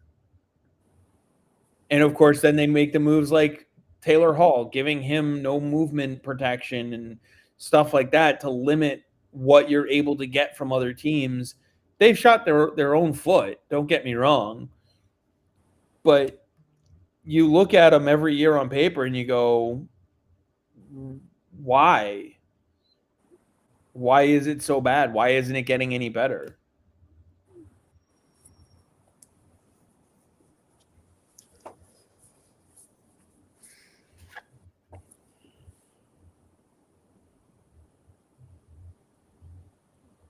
All right. So we are now between periods again, and we are tied. I think this is right about where Gail asked us last night how you think the game is going to end. Yes. I would say 3-2 Boston. 3-2 Boston win in regulation. They do come back on a 5-on-3. It would be nice to see them scoring. I know it's a little difficult, especially starting the period on a man advantage because now you have to kind of It's a set up it's a two-man advantage. 2-man advantage. But I'm hoping that they could score here. They've had a few really good opportunities on this power play so far. They just have not converted. Missed a few shots wide. Geeky not able to kick to the stick. McAvoy missing wide. So just that's what we're hoping for right now. I want to agree with you. I think I'm going to have to push it to 4-2. 4-2 empty netter because they get an empty netter in there. I think that's a good. I think they have a little bit more offensive push than what we're seeing. Now they have a little bit more opportunity. Now they know they have clarity that Hampus isn't coming back. My only thought though is like it's equally likely that Chicago can win this 4-2. Yeah, it's going to be a fun third period. It's just, I don't know. Korpisalo has settled into this game very well. I think Boston's still on their way up right now. This period was a lot more even. I feel like the ice is tilting towards Boston's way, and it's easy to say that when they're going to be on a 5-on-3 to start the period, which is huge. I think Boston's main goal needs to be first, let's get this power play and, let's score, because that would be huge just for the rest of the period where you can, I'm obviously not saying take the foot off the gas, but having that lead in the third period, now you can chip, now you can start killing a little bit of time each rush, which would be nice.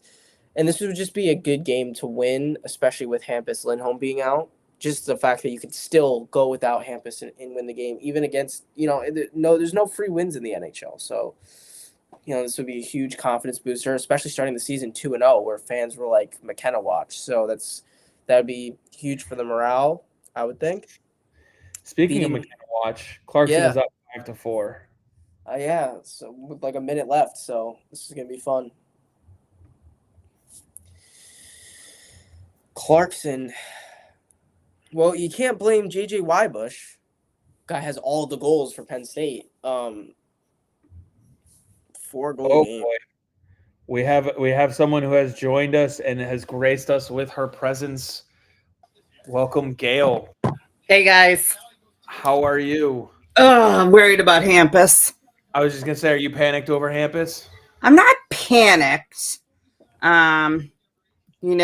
Because it doesn't look like it was, it doesn't look like it was hit induced or anything like that. So hopefully it's just some tightness or something, the back to back. And they, just figured let's sit him before something happens. Cross your fingers, it's the hip, not the knee. Right. I do wonder though how much of a leash they had on him with the injury. Like you said, it's the back-to-back travel, all that stuff. But I wonder how much they looked at it, and he basically comes back to the bench and he kind of goes, "Ow, my knee kind of hurts," and immediately they go, "What'd you say? You're done." Right. Yeah. But the fact, that he only skated 426 across 6 shifts, that's what's a little concerning, but again, he did do a lap. It's not like he did just a small little skate. He did a full lap. So I'm thinking if it was his knee, he wasn't going to do his full lap, Yeah. Do they have like MRI, X-ray equipment at the Garden, right? Correct. They're one of the teams that I know. Not every team has those specific pieces of equipment at their rink. Some of them have it at their practice facility and that sort of thing. So I'm wondering because think of it this way too. If he goes, I think I tweaked something in my knee, and they go, we want to get pictures of your knee, you're done for the night. Like, you're not going to have the guy get undressed, put his leg in the machine, get pictures of it. Even if you get them developed and everything, and you go, okay, structurally it's fine. Okay, put all your equipment back on. You're going back out there. Like, it's just stupid. especially for game 2. If this was game 2 of the Eastern Conference Finals, yeah, you're probably having him put his stuff back on, going, get back out there. Your knee is structurally sound. You're fine. Right. I mean, game 2 of the regular season, you just go sit down and grab some French fries, man. Right. Yeah. I mean, I'm like I said, I'm not panicking yet.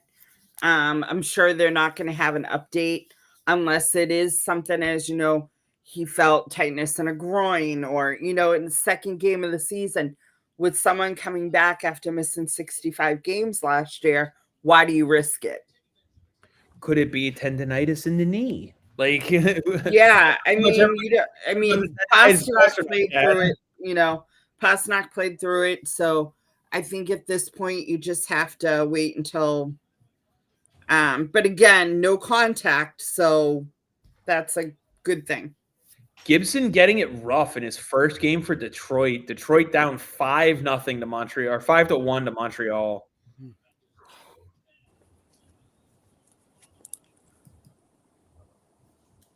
So how's your night, guys?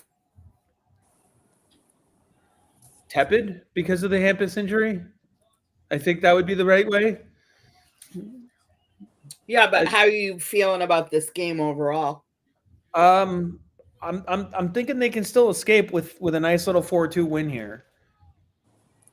I said 3-2, and I also said to Chris, I was like, the preseason and from what I heard from training camp, Victor Arvidsson not really showing that much, but these first 2 games I've been impressed. So he keeps playing very well. It's a beautiful move on Levchinov. I'd like to aren't we impressed with the secondary scoring in this game? Casey Middlestad gets them going, and then Tanner Jeannot adds it, ties the game. They've got a minute left in the 5-on-3 coming into a fresh sheet of ice. Yeah. I think that'll help them get a little extra hitch in the giddy up. They'll be able to get a goal early in the third, and then they'll tack on the empty netter to help seal it off. Yeah, so I'm a little concerned with Pasternak getting tackled and no call on that. I think that happened because, just everything that's happened this game. I'm sure he wasn't too thrilled with the call on his first penalty where it was kind of just, again, it is a slash by the rule, but I don't think that's a call that should have been made. And then, like you said, gets tackled in the corner, no call. And then as the period ended, I have my electric blanket on. I'm not putting my heat on. It's only October. I know what I'll do. Hold on, I'll grab a sweatshirt. There you go. I'm sure you got a Bees hoodie down there somewhere. Sorry, Kenny. I didn't mean to cut you off. I just thought you're all cuddled up under the blanket. You got heat in the house, I hope. No, you're good. I'm cold too. It's getting chilly out here. I was outside with a t-shirt and shorts today, and I was like, "Oh, this is awful." So when Gail gets back, I'll tell you the story of our heater when I was in Texas. When I moved down to Texas, and we moved there in August, so there was no way we're touching the heater for months, right? Yeah. It was, I think, the second week of December, and finally at that point, I was like, "All right, we can use the heat. We can turn it on." We turn it on, and it's dead. Does not work. So we go down to the apartment complex office, and we're like, "Hey, our heater doesn't work. We need someone to look at it." And they go, "Well, if you guys broke it, it's going to have to be charged to you for the repair." Which I guess would make sense if we broke it. And we looked at them, and we were like, "We just turned it on." And they were like, "Right, but if it wasn't damaged when you moved in," and I looked at them and I said, No, you don't understand. We just turned it on for the first time since we moved here. And they went, "How? It's been freezing." I looked at her and I went, "We're from New England." And she went, "That makes sense. Don't worry, we won't charge you to look at it." Yeah. Because I think it had dropped to like the high 40s. So I was like, all right, we can turn the heat on. Up until that point, though, it was like the mid to high 50s, 60s. I mean, it was Dallas, you know? Right. Well, like I still have, so I haven't switched the tops on my Jeep yet. So I still have the soft top on because I mean it was 80 degrees earlier. I had the top off, like down, driving back from the concert the other night because it was still like 73 degrees out driving home. So I still have the soft top on, but I have yet to put my back windows back in. So do you go doorless too? Oh, well, in the summer I do 100%. Okay. In the summer, oh yeah, my Jeep's naked in the summer. Yeah. I switched my tops. We're not going back to what's brewing after dark here. Come on. No, I switched my tops usually in May because I have a hard top and a soft top. And I took the hard top off in May, put the soft top on, took my doors off in June, didn't put my doors back on until September. I mean, it's been warm overall. Well, and anytime it rained, I just took my husband's Jeep. That way I didn't have to put mine back together. So, but yeah, so I still have my soft top on. I told my husband tonight, I'm like, we're gonna have to switch tops soon because the only reason why I hate a soft top in the winter is there's no rear defrost. Yeah. And there's no windshield wiper. So if it's raining or snowing in the winter, you can't see out the back window, and I can't stand that. So still driving better than some people who can't see out the front window, though. That's true. Yeah. How are you feeling? Well, now that I only drive 8 miles to work, it's like, yeah, right. But how are you? You asked us. How are you feeling about the rest of this game here? Do you think they can pull it off, or do you think they're going to crash from what they did yesterday? Well, I think part of it is that okay. So now you're down a defenseman, right? You're arguably your top defenseman as well. You're down a defenseman, and you're on the second half of a back-to-back. You know what I mean? So I think if they can score on this power play, I think they'll be fine. But I'm a little nervous if they don't score. Fair. And I do want to have the conversation. Who is a more important defenseman to this unit, Charlie McAvoy or Hampus Lindholm? That's tough. Me personally, it's Hampus. Kenny, what do you think? I would say Hampus, right? He's on the power play 1 and on the penalty kill. No, Max on the power play 1. Oh. So what is it? Hampus is on power play 2? Yeah. Yeah. So what, do they flip-flop for the penalty kill? I haven't been paying attention. So Hampus is 1 on the penalty kill and McAvoy is... I think on the PK, I think it depends on the matchup and where they were in terms of shifts. Yeah. I don't think there really is a PK1 or a PK2, so to speak, because you've got Zadorov out there, you've got McAvoy out there, you've got Lindholm out there, Zaka's out there. I think it's more about the forwards than it is the defensemen, because I think when you're short-handed like that, I don't think they're really concerned with a PK1 or a PK2 as more that they are with the power play. I think with the PK, the way they look at the defense is they're just going, we're not putting Mason Lohrei out there. Right. They're just looking at matchups too. Sunglasses. I was like, guy's hair was orange, but it was sunglasses. No, I think the only reason why I say Hampus is more important than McAvoy, I just think that Hampus is a stronger skater.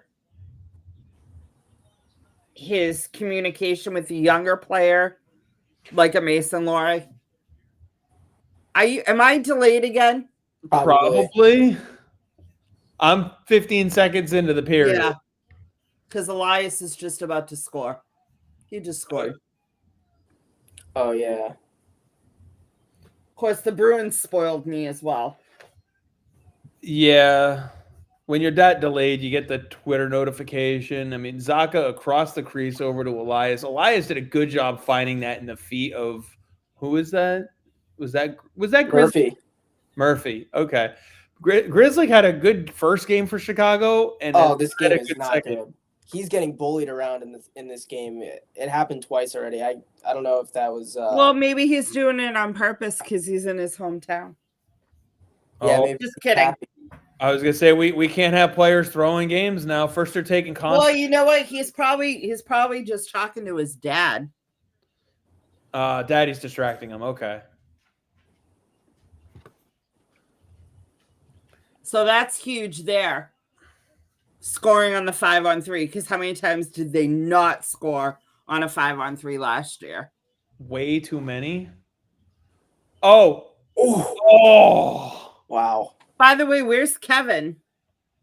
I don't know. Probably eating a burrito. Did he not show up? Yeah. Kenny and I have been chilling all night here. Oh. It's all good. It's all good. We talked we had conversation. Oh, come on. She just saw it. Yeah. Sometimes the delayed reaction makes it better. That was like a wide open net. Put that in though. Hey, by the way, Elias Lindholm on pace for 82 goals. Yeah. We said he's back. Oh, it's a nice shot. Almost got a second one too. Yeah, that's one you got to elevate a little bit. It was difficult because he got it on his backhand, and he wasn't he's facing forward, so he can't. He didn't get a rebound on his backhand though. 2 seconds later, he comes back with another opportunity. He's sniffing the net. Clarkson ended up winning 6-4. Crazy. Damn. I was just gonna say, yeah, you missed our conversation. We chatted about Gavin McKenna and his debut earlier. What is he up to now? 5 points in 2 games? Yeah, he has another 2 tonight, so he's got at least a 1. I think he does have 2 tonight, 2 assists. I mentioned how I think many so Gail, do you remember when Don Zlotch-Melis left UMass last year, went to Providence and scored 2 points per game, and everyone went, "Oh my God, this kid is the next greatest thing," and then immediately had to have him in their starting lineup for this year? Right. Well, and he did well in Worlds too. Oh no, he absolutely did. I'm telling you, I think people are going to feel exactly the same way come the end of BC's season about Andre Gasso. No, Andre Gasso. Oh. Well, I think that anytime a young player has an immediate impact, whether it's in Providence or Boston, then the fans automatically are like, they need to be playing right now. You know what I mean? It's not a matter of how many of those, like, you look at who is the last player that came directly from college, and I know you know this answer. They came directly from college at the end of college, like the end of their season, and came straight to the Bruins and had an impact and stapled to the roster. McAvoy, really? Exactly. Oh, that's tough. What happened now? Did they score? I missed it too because my Nesson app decided to be all Nesson-y. Oh, Corpusalo, you gotta have that. Yeah. Yeah, McAvoy. You know what I mean? So, who else has done it? I don't know if you've got a name in mind, but no, it was McAvoy was the name I had in mind. Yeah. Well, that's a bummer. And that one, Kenny, you know me, I'm tough on goal. That one's all on Corpusalo. He just got beat. Yeah, I'm thinking that it was a little bit difficult to read since I think Peak and someone else got a stick on the stick or the puck. But that's a tough one to give up after scoring on the power play and taking the lead. Yeah. Yep. Yeah, and I think the only other major topic that you that NCAA related, at least that we covered, was Hartford sent Caleb Tung to the ECHL, and we both think that he came out of college a little too early. So, but I did want to ask you last night. I was thinking about it, knowing that hoping that you were going to come on. I wanted to ask you how you're feeling about your Huskies this year.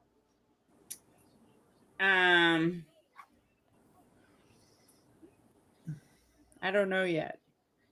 Wouldn't it be nice if you guys still had a goaltender? Yeah. I think that's my concern is the back end. And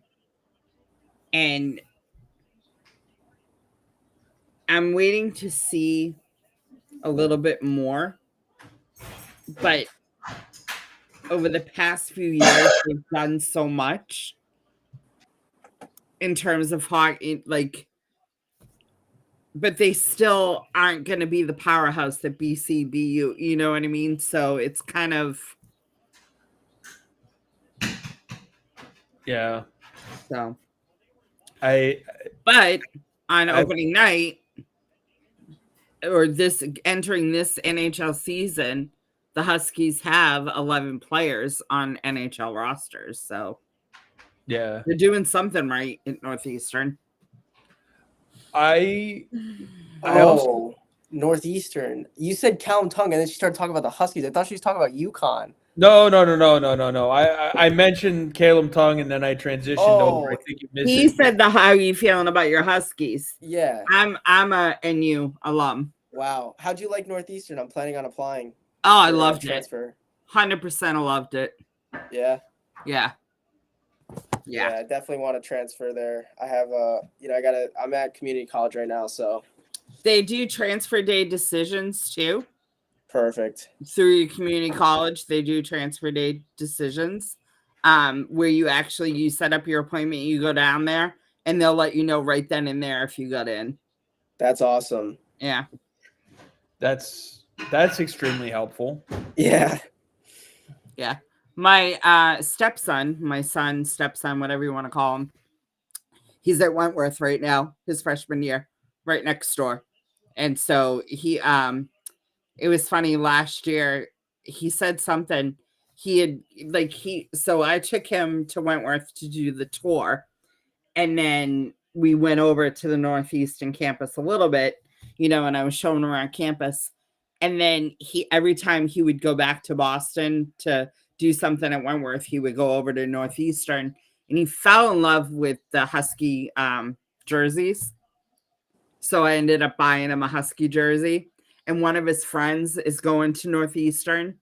So he's like, oh yeah, I'm going to be able to go to Husky games, and I'm going to wear my Husky jersey. And I'm like, all right, that's cool. I'm like, at least the allegiance is not to the Eagles or the Terriers, and he's staying with the Huskies. So I told him if he's going to go to anything, he needs to go to the Bean Pot. Yeah. That tournament is just, I don't care if you're a fan of BC, BU, Harvard, Northeastern, or none of the above. That is one of the best tournaments. It's one of the best tournaments. And then you turn around and shortly thereafter, you're going into the full NCAA tournament. Oh, yeah. Which is the Hockey East tournament is phenomenal too, but come on. Arvidsson almost had one on the back door. They're showing that replay. He snuck around. I just watched it live. You're watching the replay. I just watched it live. Oh, good. At least I didn't give it away for him. No. It went off his stomach. The puck was up too high.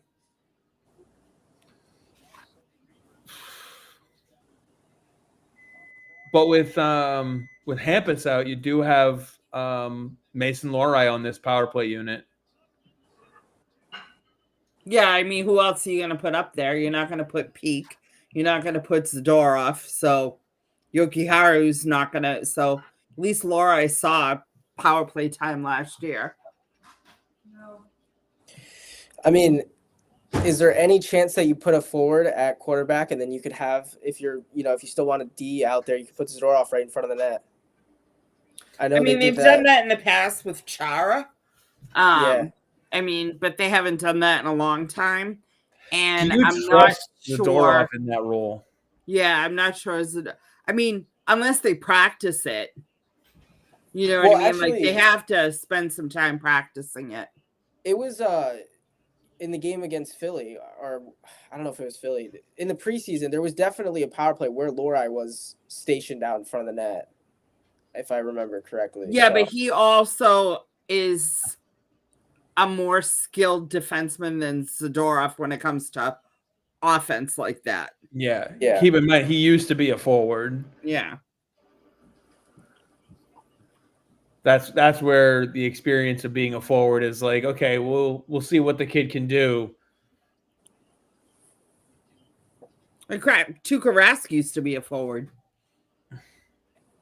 He's back to being a forward now. Yes, most goaltenders when they skate in alumni games are play forward. They don't. It's funny because I remember talking to Tuukka about that. I'm like, how come you don't play in net? Why do you, and I think it was either him and it was him and Raycroft that I was talking to, and they're like, we did our time. We saw the rubber for years. We're done. It's our turn to throw it at someone. Yeah, Cleon Deskalakis is the only goaltender in the Bruins alumni that still will play in net. And he doesn't do it often, but he will still play in net. They have a couple of guys, Keith Ziggy and Seamus Egan, that usually man their net. So, and it's one thing. And Keith Ziggy used to use Allmark sticks. Oh, really? If they played at Warrior, he would just use Allmark practice sticks. He's like, I'll just take this real quick. Yeah.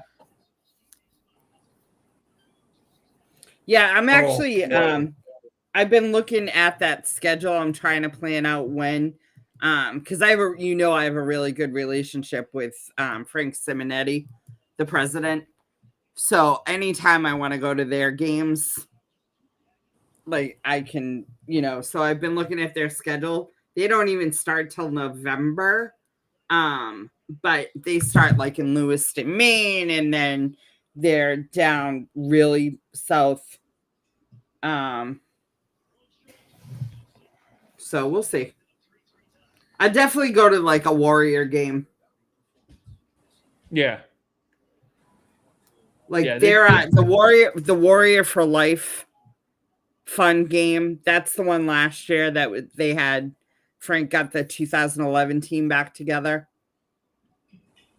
I'll probably, even if they don't get the 2011 team back together, like Kevin Miller will be there. There'll be certain players that'll be there for that one. I was gonna say they seem to have a strong alumni group though. Well, they do because I mean, Chara won't skate in as many games as he used to because now he's joined. He's running marathons. Well, not only that, but he joined the Bruins coaching staff. So yeah, it's not like, but he does. He's usually at Skate 3 in Tingsboro. That's a big one. He's usually at. He always does the Warrior for Life. Bergie does the Warrior for Life. He can usually get a few of the newer players to do the Matt Light Foundation as well. I don't think Krejci will come up unless they do another like big 2011. But on their roster, they have Bergeron, Tuukka, Chara. They have all of them listed.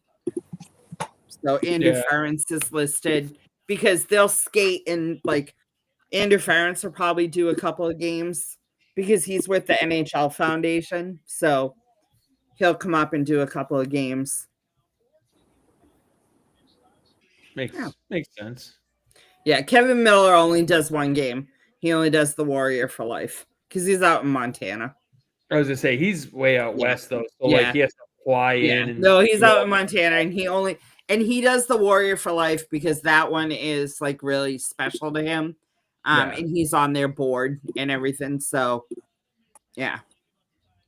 Bork will when Bork does games, he does them with his sons now too, so that's pretty cool. Yeah. Chris Always and fun. Ryan usually join him.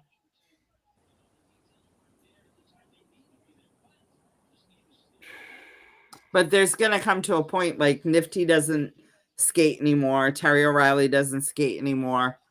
They're still there for a lot of the events, but they don't skate anymore. Yeah. It's funny though, Joey Mullins still skates. He skates every single day. And he skates in every game. And he's one of the oldest. Well, I mean, it also depends on how the body's breaking down. Let's Right. be honest. By that point, like, I mean, you know, by the time he's an alumni, you really think Hampus is going to have the strongest of knees at this point? Well, again, I think it depends. You know, there'll be certain events that they, you know, I mean, PJ Stock came back. He skated in the Warrior for Life. He has never done alumni games. But now he's on their roster, so he'll probably do. They may do like they have the Shoresy game at the Garden this year, so they may get some of those guys for that game. Yeah, that would make sense. I tell you though, did I tell you my PJ Stock story? I don't know if Kenny's heard it. I might have heard it once. I don't think so. I've definitely never heard it. So back when I was at Northeastern, I went to a Bruins alumni game. It was Ray Bork's first game as an alumni. And because it was Bork's first game, Sergei Samsonov was there. These are current Bruins. Sergei Samsonov, Don Sweeney, Kyle McLaren, and PJ Stock were all there. And Bork had just retired. So, and it was right after the Olympics that Samsonov won bronze.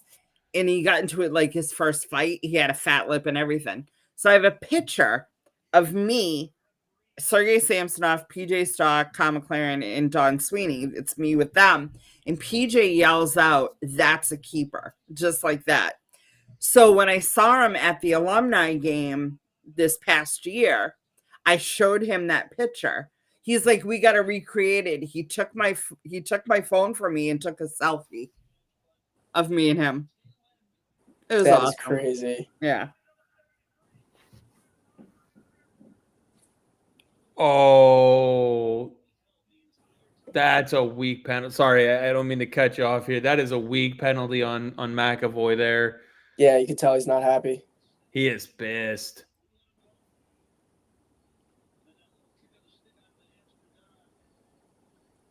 Oh, boy. Well, that's the difference. That's the NHL. Bedard. You know? Yeah. And this is where they need Corpy to step up and, you know, be an NHL goaltender. Help kill this penalty.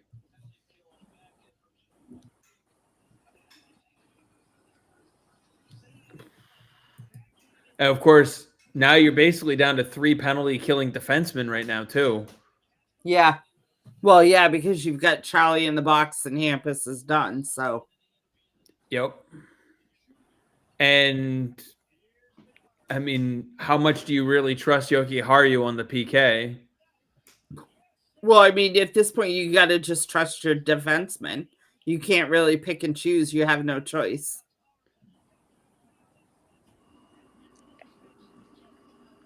Come in.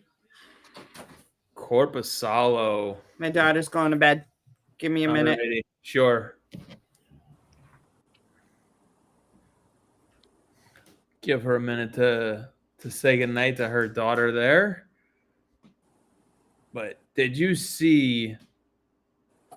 Oof. Oh, big hit by Zadorov on Ranzel.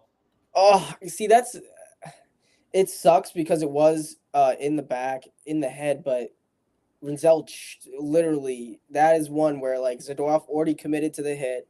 He's literally right there. He has his arm on the shoulder, and then he turns back, and that's what's gonna happen. We got you back? Yeah, I'm back. Alrighty. Watching the replays. Did you see the replay of the Zadorov hit on Ranzel? Yeah. Korpisalo came up big with a big save there, but they still need more.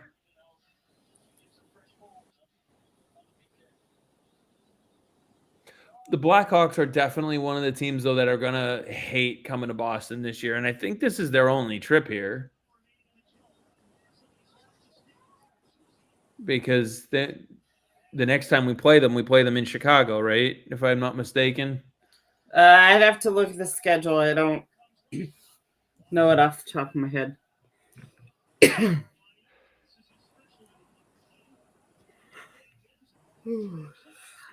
I've got to get some sleep. Yeah, I hear you there. Of course, this game might give me a heart attack and I'll fall into the permanent sleep.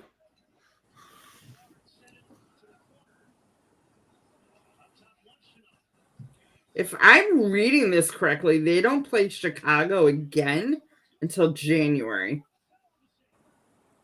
Yeah, they only play Chicago twice a year because they're in the Western Conference. Yeah. So that would make sense. It's not until January.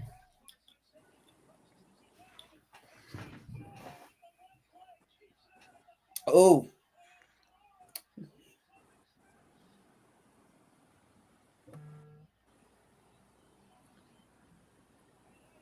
And now we got Zaka, Corrali against Levshinov. Nazar comes in. Who's Zaka tied up with? Peaks on Teuvo Teravainen. No, Zaka's got Teravainen. Oh, sorry, Zaka. Corrali just took someone down.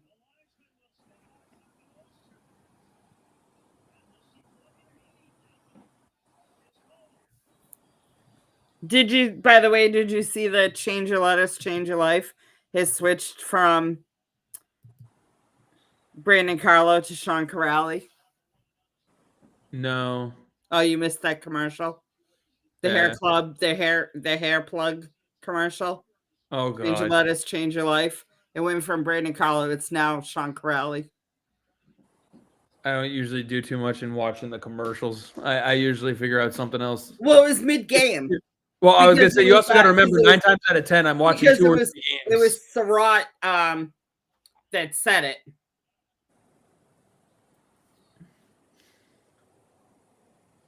All right, let's see how they sort this out. Of course, that's funny. Pasternak and Foligno standing there waiting to chat with the officials. Well, McAvoy can. He's in the box. I know.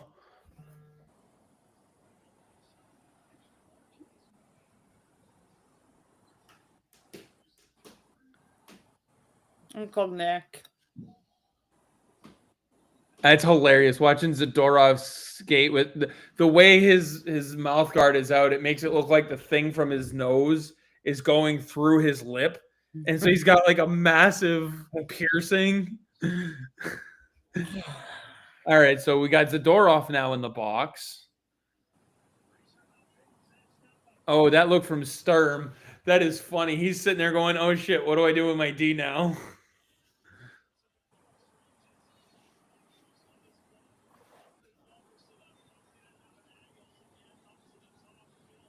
They're throwing. Well, it's only 6 seconds and McAvoy's out.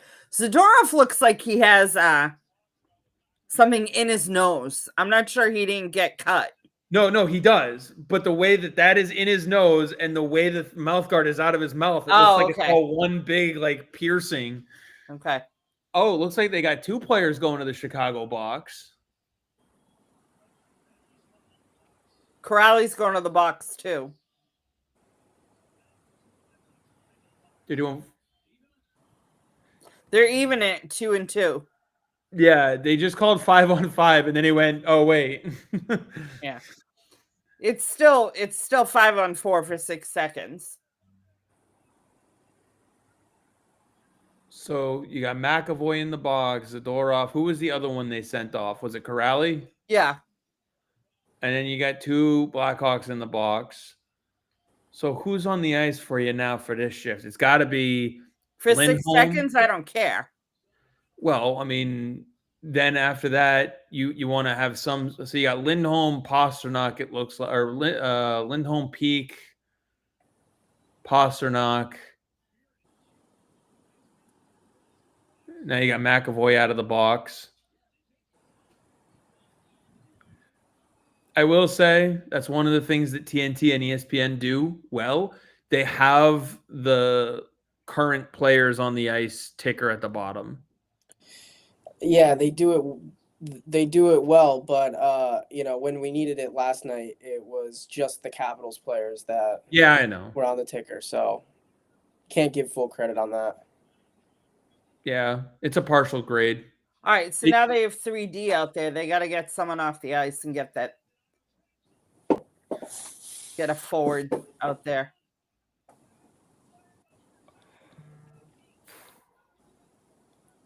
Oh boy.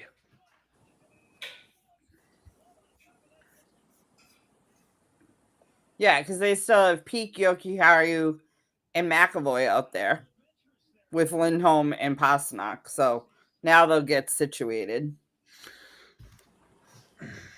Yeah, they'll use the commercial timeout here.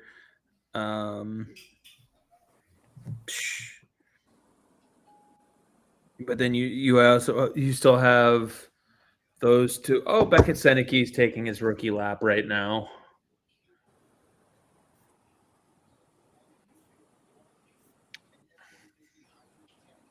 Yeah, it's funny. You say I need sleep, and I go, yeah, me too. And then I go, oh, Ducks play Kraken at 10 o'clock. Vegas plays the Sharks at 10. Which one am I going to watch? Yeah, no, I am. And then I go, honestly, probably both. I'm probably not even going to do my recap tonight. I'll probably, because I stayed up late the past few nights. One, I was at the concert, then I was up late last night. So I'm probably gonna I'll write my recap tomorrow. Yeah. I just don't have it in me to do a game recap tonight. My eyes are like just Yeah. All right. Well, we're still at commercial break. I will be right back myself. Okay. What's up, Kenny? What's up? How's your night going? It's all right, Yeah, let's hopefully it gets a little better if the Bruins can pull off this win. I said no overtime, and it's not, my prediction's not looking great. Well, there's still 8 minutes left, so you never know. Yeah, well, you said you were tired, so it would really be on brand for the Bruins to play. This is very true. Yeah, it would be very I would not be shocked if this game went to overtime, and then like I said last night, 15-round shootout. Nobody scores until the end, and then the Bruins still find a way to lose, but let's hope that's not the case. Well, and the thing is, too, is they're playing pretty good for a team that's on the second half of the back-to-back with travel. Yeah, and only 5 defensemen. Right. And I know Washington isn't that far away, but it's still travel. I think it's still the same mentally preparing for the game anyways, regardless of where you're traveling. But also, your defensemen are taking a beating out here because they're killing penalties, and almost all of the defensemen are out there killing penalties. Right. So you have your top guys out there killing penalties, and now they're getting exhausted. So we'll see. I mean, it doesn't look like they are like a step behind, or it doesn't look like they're gassed or anything. Right. Obviously, still time to go though. Right. Well, I mean, I guess we should be happy it's at the beginning of the season then. They still have fresh legs. It's only game 2 versus game 52 or, 62 or whatever. And the other thing is, too, is that they didn't have their normal routine. They always have a morning skate. They didn't have a morning skate today.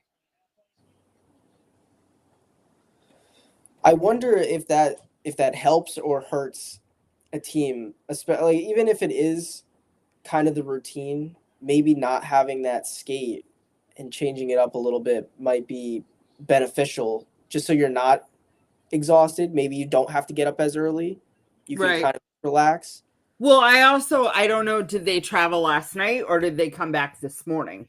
That's the other thing too. Like if they came back this morning, or even if they traveled last night, I mean, that's again, like we talked about, Washington's not that far, but it's still getting off the ice, showering, getting your stuff together, because they're not leaving with shorts and sneakers on. They're still keeping their dress code basically. So they still got to go through that whole thing, then get out to the airport. They get a taxi out to the airport, and then I know they have their plane, but they still have to get out there. And they still got to get back. Right. It's still a plane ride. So right. And they come back to Hanscom. They don't fly into Boston. They fly into Hanscom, then they got to get home. So if they flew home last night, you're looking at 2-3 o'clock in the morning. Yeah, and then I mean, I wonder like what the difference would be.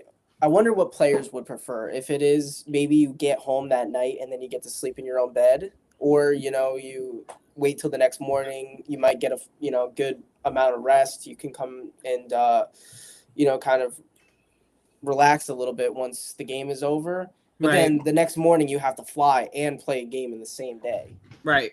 So I'm almost positive they came home last night because they went to Washington early too.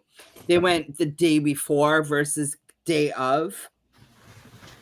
So a lot of the times they'll fly in day of if it's a short turnaround. But they went to start the season. They went the day before. So I don't see them having them be gone for 2 nights. Oh, this is for the travel coming in. Yeah, we were talking about for the fact that they're on the second half of a back-to-back with travel. And yes, Washington's not a far distance, but it's still travel. It's still taxing, And then they didn't have their morning skate. They usually on game days have morning skate. They didn't have morning skate. So we were talking about, we should be happy it's at the beginning of the season versus, game 2 versus game 62. They still have fresh legs. They don't look like they're gassed, even though they're on the second half of a back-to-back. That's what we were chatting about. Yeah, and I think one thing to Kenny's point, would they rather come home the night of, come home the next morning? I think that'll change depending on whether or not they have kids. Well, and I think it also matters where you're flying home from. Yes, like absolutely. How long of a road trip you're on.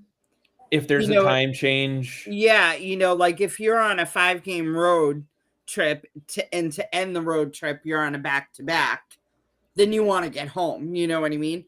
But like last night, I think probably because they had gone out to Washington the night before, game 1, they probably flew home last night. Yeah. Because they didn't fly into Washington yesterday. They went in the night before. Right. So, they're usually in the city for like one night all together, unless it's we have to, it's a 5-game road trip and we have 2 days off. Right. We'll stay here for 2 nights so we can regather our legs. And sometimes too, it depends on where they're traveling to. Like if they're on a 5-game road trip and they're going, like, say they have Pittsburgh and Philadelphia, but then they're going out to Minnesota, and they have two nights between Pittsburgh and Minnesota, they'll probably fly to Minnesota, wake up in Minnesota, and start their routine versus staying in Pittsburgh and traveling the next day. Some of it comes down to availability of the flights and they have their own plane. Well, I'm at hotels. Sorry. Yeah, but they do have their own plane. Yeah. Do players get a say in this, or is it just like whatever the team? They have someone that does their travel for them. Yeah, like they have someone that works for the Bruins that literally Johnny Busick used to do it. I don't know who does it now, but like they literally plan out everything. Yeah, and they book all the hotels. They book Yeah. all they like that is what their job is. And I'm sure the players have a say in the sense of like, when training camp opens, they kind of take a majority vote of like, do you prefer to get home the night of, like, I'm sure there's conversations about it so that their feelings are taken into consideration. But at the end of the day, the person who books it is going to book it and be like, this is what was available. Are you kidding me? I was waiting for that. But the other thing is too, is I think that part of being a pro is dealing with it. Oh, 100%. That's why they get 2 commas in their check. Yeah. And pretty soon League Min is going to have 2 commas in their check. So you can't even say that some of them only have the 1. Right. Well, also, I feel like, if you're the team and you set it up the same way most of the time, like at least the players are like, they're able to get into like a routine. So it's not as bad. So even if they don't necessarily prefer it, it's like, well, this is how it usually is. So we're able to kind of prepare, and they just, like I said, they get used to it. So it's not as bad. That's why the league also has the no travel rule during the holidays. Yep, they got the no travel rules. They've also, I mean, it's all in the CBA. They've definitely gotten better about caring about the players and their mental health, and it's not like it used to be.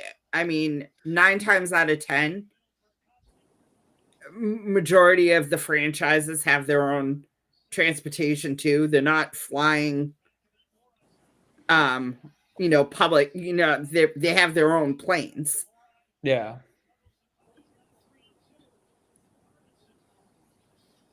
They still just don't care about the concussions. You mentioned concussions and they're done talking. Yes and no. Yes and no. I think that part of it is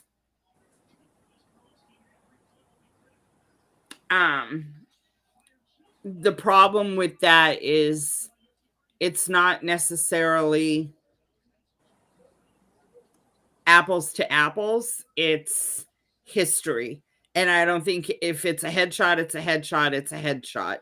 I don't care if David Pastrnak knocks someone out of a game with a dirty hit to the head, he should get the same type of suspension that Sean Thornton would get. It doesn't matter. A headshot is a headshot. You know what I mean? Like, I'm so sick of the preferential treatment, or this person has the history, so we're going to give them more. No, it should be a blanket. You do this, you get a minimum of this. And then if you have the repeat offender, then they get more. But if it's David Pastrnak, it should be a minimum 5 games and blanket. You know what I mean? Let it be 5 games. Because then maybe it will get taken out of the game. Well, that's just it. They're trying to talk out of both sides of their mouth. Like, we want these hits taken out of the game. Okay, so then fucking do something about it. Right. And I know you go with David Pastrnak because Bruins and all, but like, what if it's not Pastrnak who does it? I just said Nikita David Pastrnak because I was thinking of someone that doesn't have a history. Right. But then, Nikita Kucherov. What if it's Ivan Demidov? Like, there are so many names out there where you can sit there and go, it doesn't matter. Alexander Barkov. It doesn't matter. It could be anyone. It Sam doesn't Bennett. have to be, But then if Austin Matthews lays someone out with a bad check to the head, he should get the same punishment as Sam Bennett. And unfortunately, Sam Bennett just never gets punished. I will say this too. One of the best things that Brendan Shanahan did when he was the head of the Department of Player Safety was he had those video breakdowns. There was consistency to those supplemental discipline. Now, again, was the way that it was done, like you said, with a minimum of this and a minimum of that, like, was that done right? No, it wasn't conducive to getting things out of the game. But doing those videos, he held the department accountable to explain what they decided and why. Right. You might not like why they decided it, but you knew why. Mm-hmm. Or you might not like what they decided, but you would understand the why, you know. Well, they at least explained where they were coming from. Exactly. Well, the explanation that comes out of the league now, so vague. It just literally is the rule book. Like there's no, and a lot of the times you're going, especially the goalie interference one, you're like, but that's not what happened. Right. So. Right. Or you're like, that's kind of what happened, but you're leaving this part out.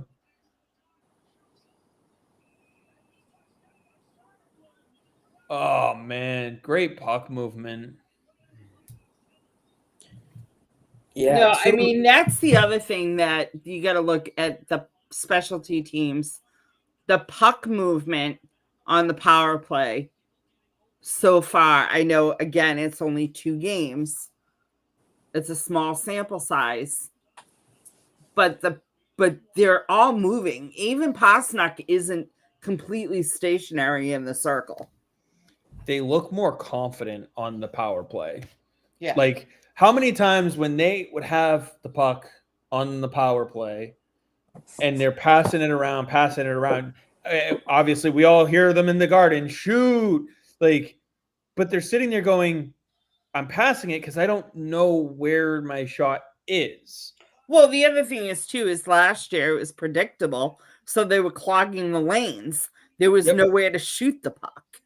Well, that didn't help either. Steve Spott is having a tremendous impact already on it. It's just, can they keep it up for 82 games? Speaking of. Oh, are they at the drawing board with you now? Yeah. Okay. Well, no, I mean, they're on Corpy, but the man needs to put some powder on his head. He was glistening. I just had the puck drop. Oh, Jesus Christ. Why is my Nesson so much slower than yours? It's their punishment to you.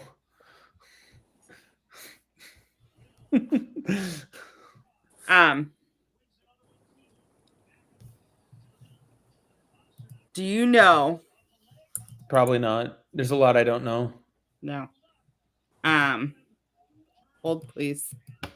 Kenny, this is your fault. Oh boy. Yeah, I know. I said it. What, the overtime? Yeah, when I think you were gone, I was like, I asked Gail how her night was, and I was like, yeah, because you said you were tired. This game is gonna go into overtime, 15-round shootout, and then the Bruins are gonna find a way to lose. And well, overtime looks like it's about to happen. So sorry, Gil. That is on him entirely. I think at 9:00 in the morning, there still was not a story.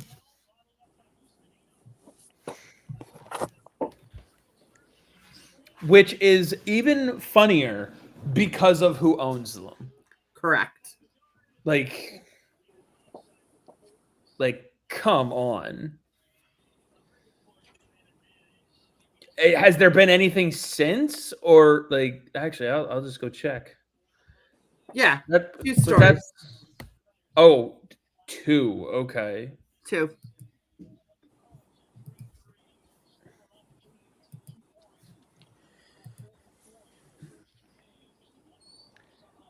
The whole front page is Patriots and Celtics. Well, I mean, the Celtics are so deep in their season right now.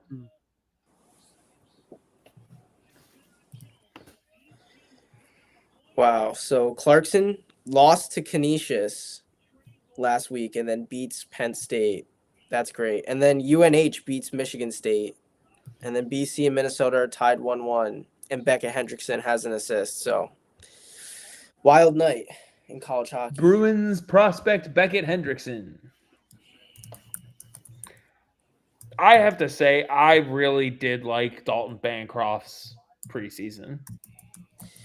Yeah, I mean, it was hard not to like. What did he play? 1 game and put up 2 goals? What was it, 2 games? I mean, it wasn't even just the goals, though. Like, he played a solid two-way game all around. It'll be very interesting to see where they slot him down in Providence going forward for the season.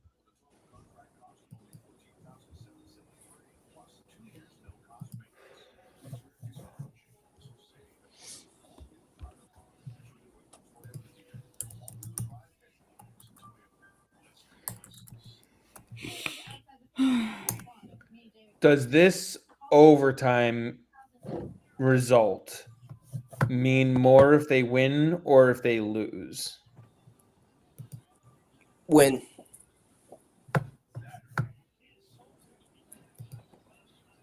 Oh yeah, definitely if they win.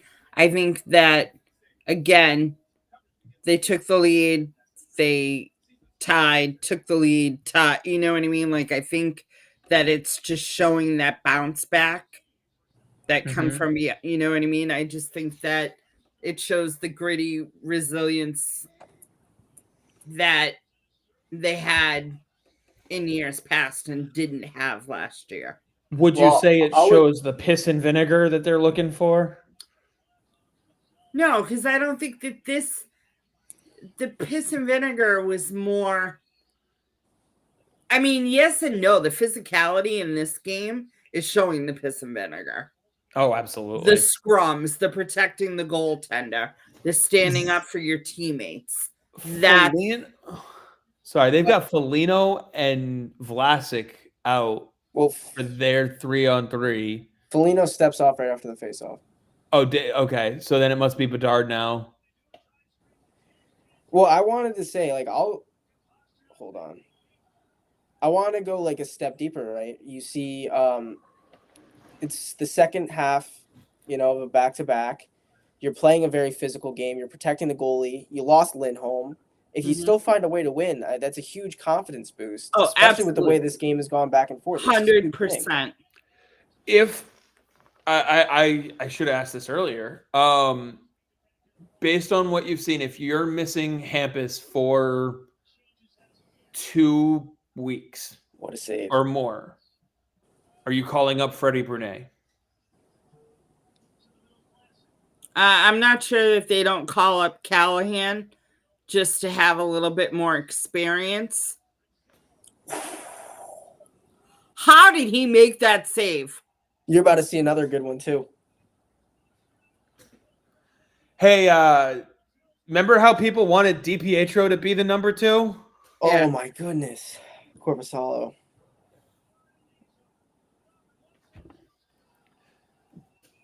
This is Korpisalo's ceiling. A game like this is his ceiling. He can make these saves. DiPietro does not. Oh. And he just snags it with the glove. On Bedard, of all people. Kenny, did you see the replay, the straight-on replay of how he just snagged it out of the air? There was no wavering whatsoever in Korpisalo at all. It was, you better make this count because I got you. That's what you have to do on Connor Bedard. You know, when you're facing a good shooter, right, you have to stand in there, and you just got to hope. If you don't make a perfect shot, I'm going to make the save. And if you do, well, that's just it. You made the perfect shot. Chicago looks like they're playing for the shootout now.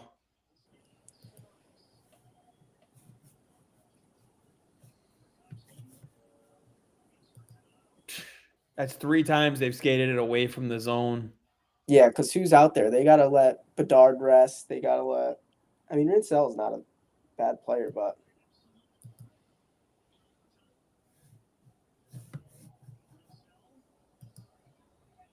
but now you got Zadorov, Peak, and Minton. Oh, come on.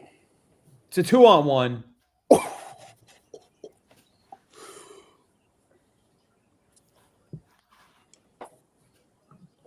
Gail, you're going to want to watch this 2-on-1. Oh, man. Someone just became a fan favorite in Boston. You got a new jersey that you need to buy. Oh.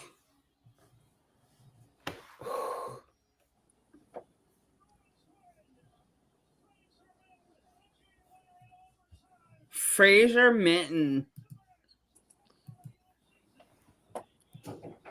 Hey, remember that first line that scored every point last night? Yeah. They didn't score a single point tonight, and they Well, still got Lindholm. 4 goals. Oh, Lindholm got 1. Yeah. Kevin, we told you last night we were doing this. That's okay. Can I just say my number is- one post that I ever the most likes, the most views, the most anything was when Fraser Minton scored a hat trick again, the hat trick goal, the third goal against Springfield, and all the comments, everybody was so pissed that all Toronto fans just pissed that they got rid of Fraser Minton. I would love to see what they think after Of they this see one. this. Yeah. Oh man, and he is pumped. Oh yeah, that was a beautiful shot. Kevin, I'll fill you in on that after on why, because this is on a different channel. This is on the Next Shift Pods channel. So we'll next time we do a cross like this, I'll have to add that channel in. But well, it's okay though, Kevin. We made it without you. Hell of a shot too. Nice fake to make a bite for a possible pass. Like he kept that option wide open.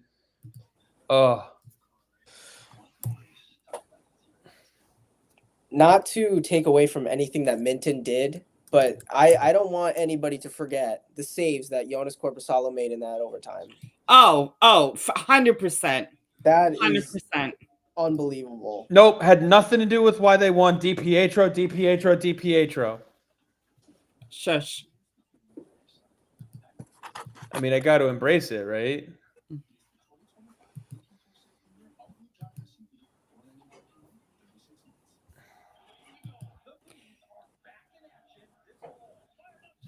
Kevin, you missed. How did we almost went to What's Brewing After Dark again? I forget why. I don't know. It came up, I think, twice today. Once before you came here. He goes, this team might be worth adding to. I don't think we are getting a top 10 pick this year. Where did you hear that first, Kevin? Where did you hear that first? Now, I don't know if I'd go so far as to say they're worth adding to. It might still be worth retracting some pieces based on results and where other teams are looking. But, I mean,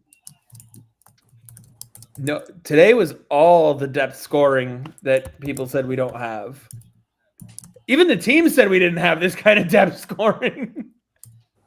Well, yeah, I mean, listen, going into overtime, I was never going to place my money on Fraser Minton scoring the goal, but I'll take it. Definitely not complaining. I mean, those odds would have been phenomenal odds. I'll tell you that much right now. It was just a nice play. And it was a nice play by Zadorov down low. He literally took it on 2-on-1 to make that play, and he did it. So,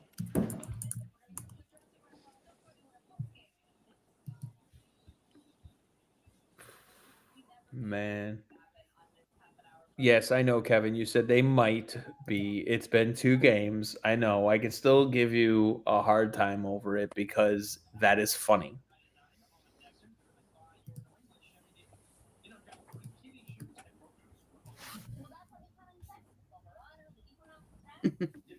It's been 2 games, but think Correction. back to last year. Would they have collapsed as opposed to winning both these games? I was going to say, it's been 2 games. It's been 2 wins. Yeah.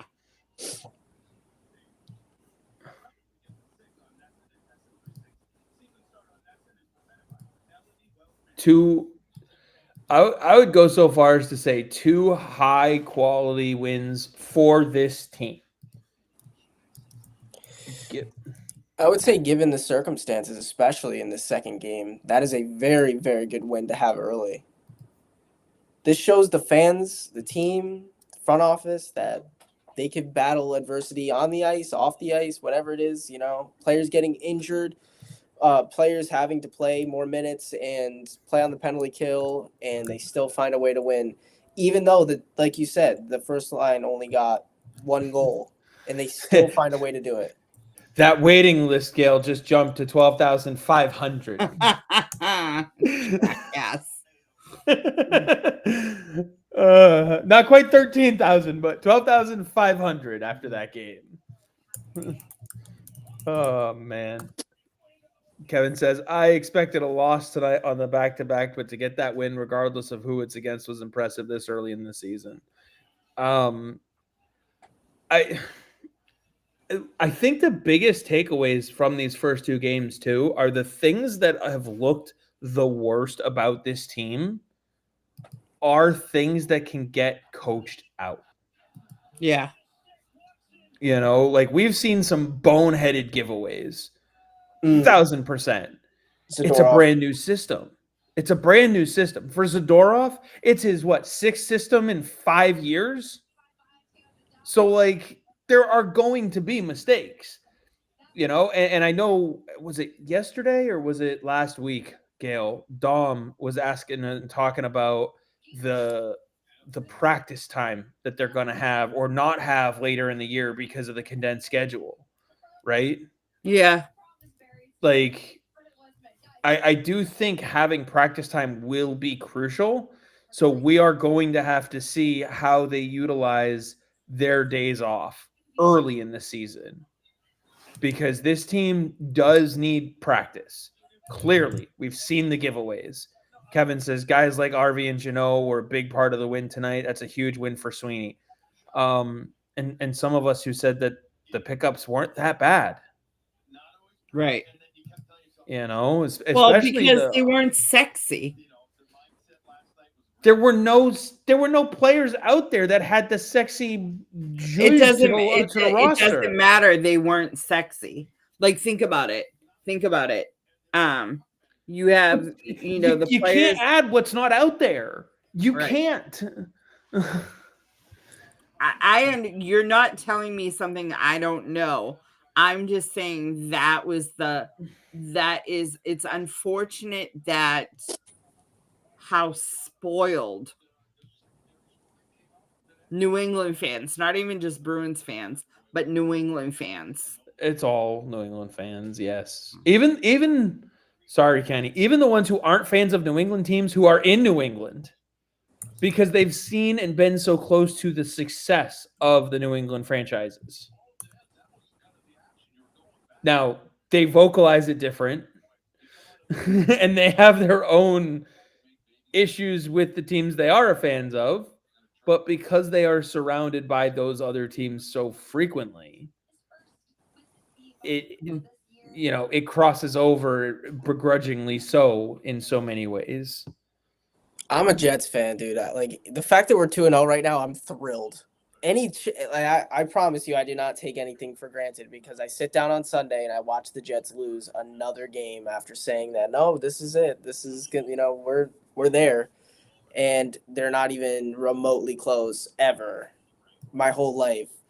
So trust me, the Bruins being 2-0, the Red Sox making the playoffs, just watching anything, I'm like, I thrilled. Watching the Celtics win the NBA Finals, thrilled. Because then guess what? When winter comes around and I'm doing nothing on Sunday at 1:00, I sit down and I get humbled all over again. So I wouldn't say all that, but. Oh, man. Anyways, well,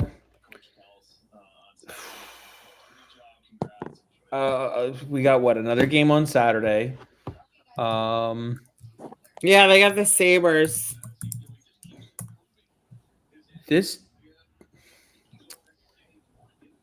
Do you think the Bruins can make it to 4-0? They got the Sabres, and then who? On Monday, the matinee is Tampa Bay. I don't know. And it's the first leg of a back-to-back for Tampa. They come to Boston and then they go to Washington. And before they come to Boston, they played Ottawa tonight and lost 5-4. They play New Jersey on Saturday, and then they come to Boston for Monday. I don't know. I mean, they're gonna eventually lose. Obviously, we know that. So I think, I don't know. Well, Bruins are in second place in the division, so that's what matters, right? Right. We're just gonna have to see how long they can keep their head above water. Banking these points early is going to be key too for them to have a shot. Kevin says one thing I'll say: Sturm has something to do with this. I can tell whatever he's telling them and showing them is clicking. That's yeah. What do you know? They hired a good coach and it made a difference. So, anyways, so like I said, we got the game on Saturday. Gail, you and I will be live again on Wednesday. Yes, For sir. What's Brewing. Kenny, we should be live on Thursday for I don't know if we'll do another watch along or not. I gotta check and see what the schedule looks 10 like. o'clock but- at Vegas. So I don't know if you want to do something for that one. No, I think we'll just do a regular show. Thought so. Regular show for that one. Are they going to Vegas already? Oh man. Yeah, no, we've gotten burned by that before. We're like, we're gonna stay up and we're gonna watch Anaheim versus Boston. This is a great idea. People are gonna love this. Didn't we watch a 7:00 game before that too? I think we probably did. What was it? Or maybe it was like a 7:00 Providence game, and then we let it Yeah. right into the Bruins Ducks. I think so. And we were like, what are we doing? Kevin says lame. You look down at the shot total and whoever's leading, Patrick Brown with 2 shots on net and going halfway through the third period, 7-2. I will never forget that as long as I live. I'm gonna reference that every time we talk about it. But and Kenny, next week we'll have another weekend of NCAA to talk about. OHL, Q. Yeah, no, tonight was crazy night. Penn State gets upset, Michigan State gets upset, and Western Michigan gets upset. All 3 teams got upset today. And I would like to say, I believe all 3 of those teams were home as well. So they all got upset on home ice. NCAA, man. You love it. Gotta love it. It is crazy. And we'll have another weekend of the O, the Q. Those are both on Flow Hockey. We'll have, I think, is this opening weekend for Providence too? It is. I think they open up the season in Bridgeport on Saturday. I am checking right now on. So the 10th Flow Hockey has 3, 4, 5, 6, 8 games. And then Providence Bridgeport on Sunday the 11th. No, on Saturday the 11th. Yeah. There you go. And that one's in Bridgeport. Unfortunately, I will be on vacation, so I will not be able to attend that one. But you can watch it remotely. Yeah, I'll be covering it from the Cape Cod. Abbotsford Henderson on Thursday or on Friday night at 10. That should be a good one. Defending Abbotsford without Artur Sheloffs, by the way. So, Gail, any final thoughts on the game? I know you wanted to try to get to bed early, but it sounds like you might be working on that game recap. I am working on my game recap. I just it's just in me. I was gonna say it's the writer in you. I love the fact that it was all secondary scoring. I mean, minus the Elias Lindholm, but I mean, seriously, if you look at it, it was Tanner Jeannot, Casey Middlestat, and then Fraser Mitten. The fact that Korpisalo bounced back, it had humongous overtime, and the Bruins showed that culture of battling, not just laying down, which I think they kind of lost that a little bit last year with the lack of defending their teammates, so to speak. Yeah. So, yeah, I'm really impressed with the resiliency in these first 2 games. I'm still apprehensive, trying to figure out what's going on with Hampus. Hopefully, we get an update on that by Yeah, tomorrow. I won't even push and say we have to have a post game because they deserve to have some of this time with enjoying the win. But hopefully, it is not too bad. I really hope it was just a precaution, but we'll see. And like I said, we'll have to see if it is an injury. We'll have to see how the team reacts and responds Yeah. with some roster moves here because like you said, Callahan's an option. Asperot clearly is someone they think highly of, so he's an Right. option. Frederick Brunet had a hell of a camp, so he is an option. Obviously, you got Harris as your 7th already on the roster. So Mhm. how do you what do you do? It's all going to depend on how long Hampus misses too. Right. So, but with that, I think I'm good for another night. Signing off here. You guys got any final thoughts here, Gail? I know you're working on the recap, so probably No, not as sorry, much. guys. But Kenny, anything from you? No, just wanted to thank Gail for coming on. It was another good stream, and I'm excited to have hockey back in full swing here. But I'm definitely like you guys, little tired, definitely hungry and cold. So I'm good. Oh, put a sweatshirt on, dude. I gotta go I got a get t-shirt and food. shorts on still. All right. Oh, Have a good boy. night, guys. Have a good night, everybody. Thank you so much for tuning in. And like I said, Gail and I will see you on Wednesday at 6:30 for What's Brewing. Absolutely.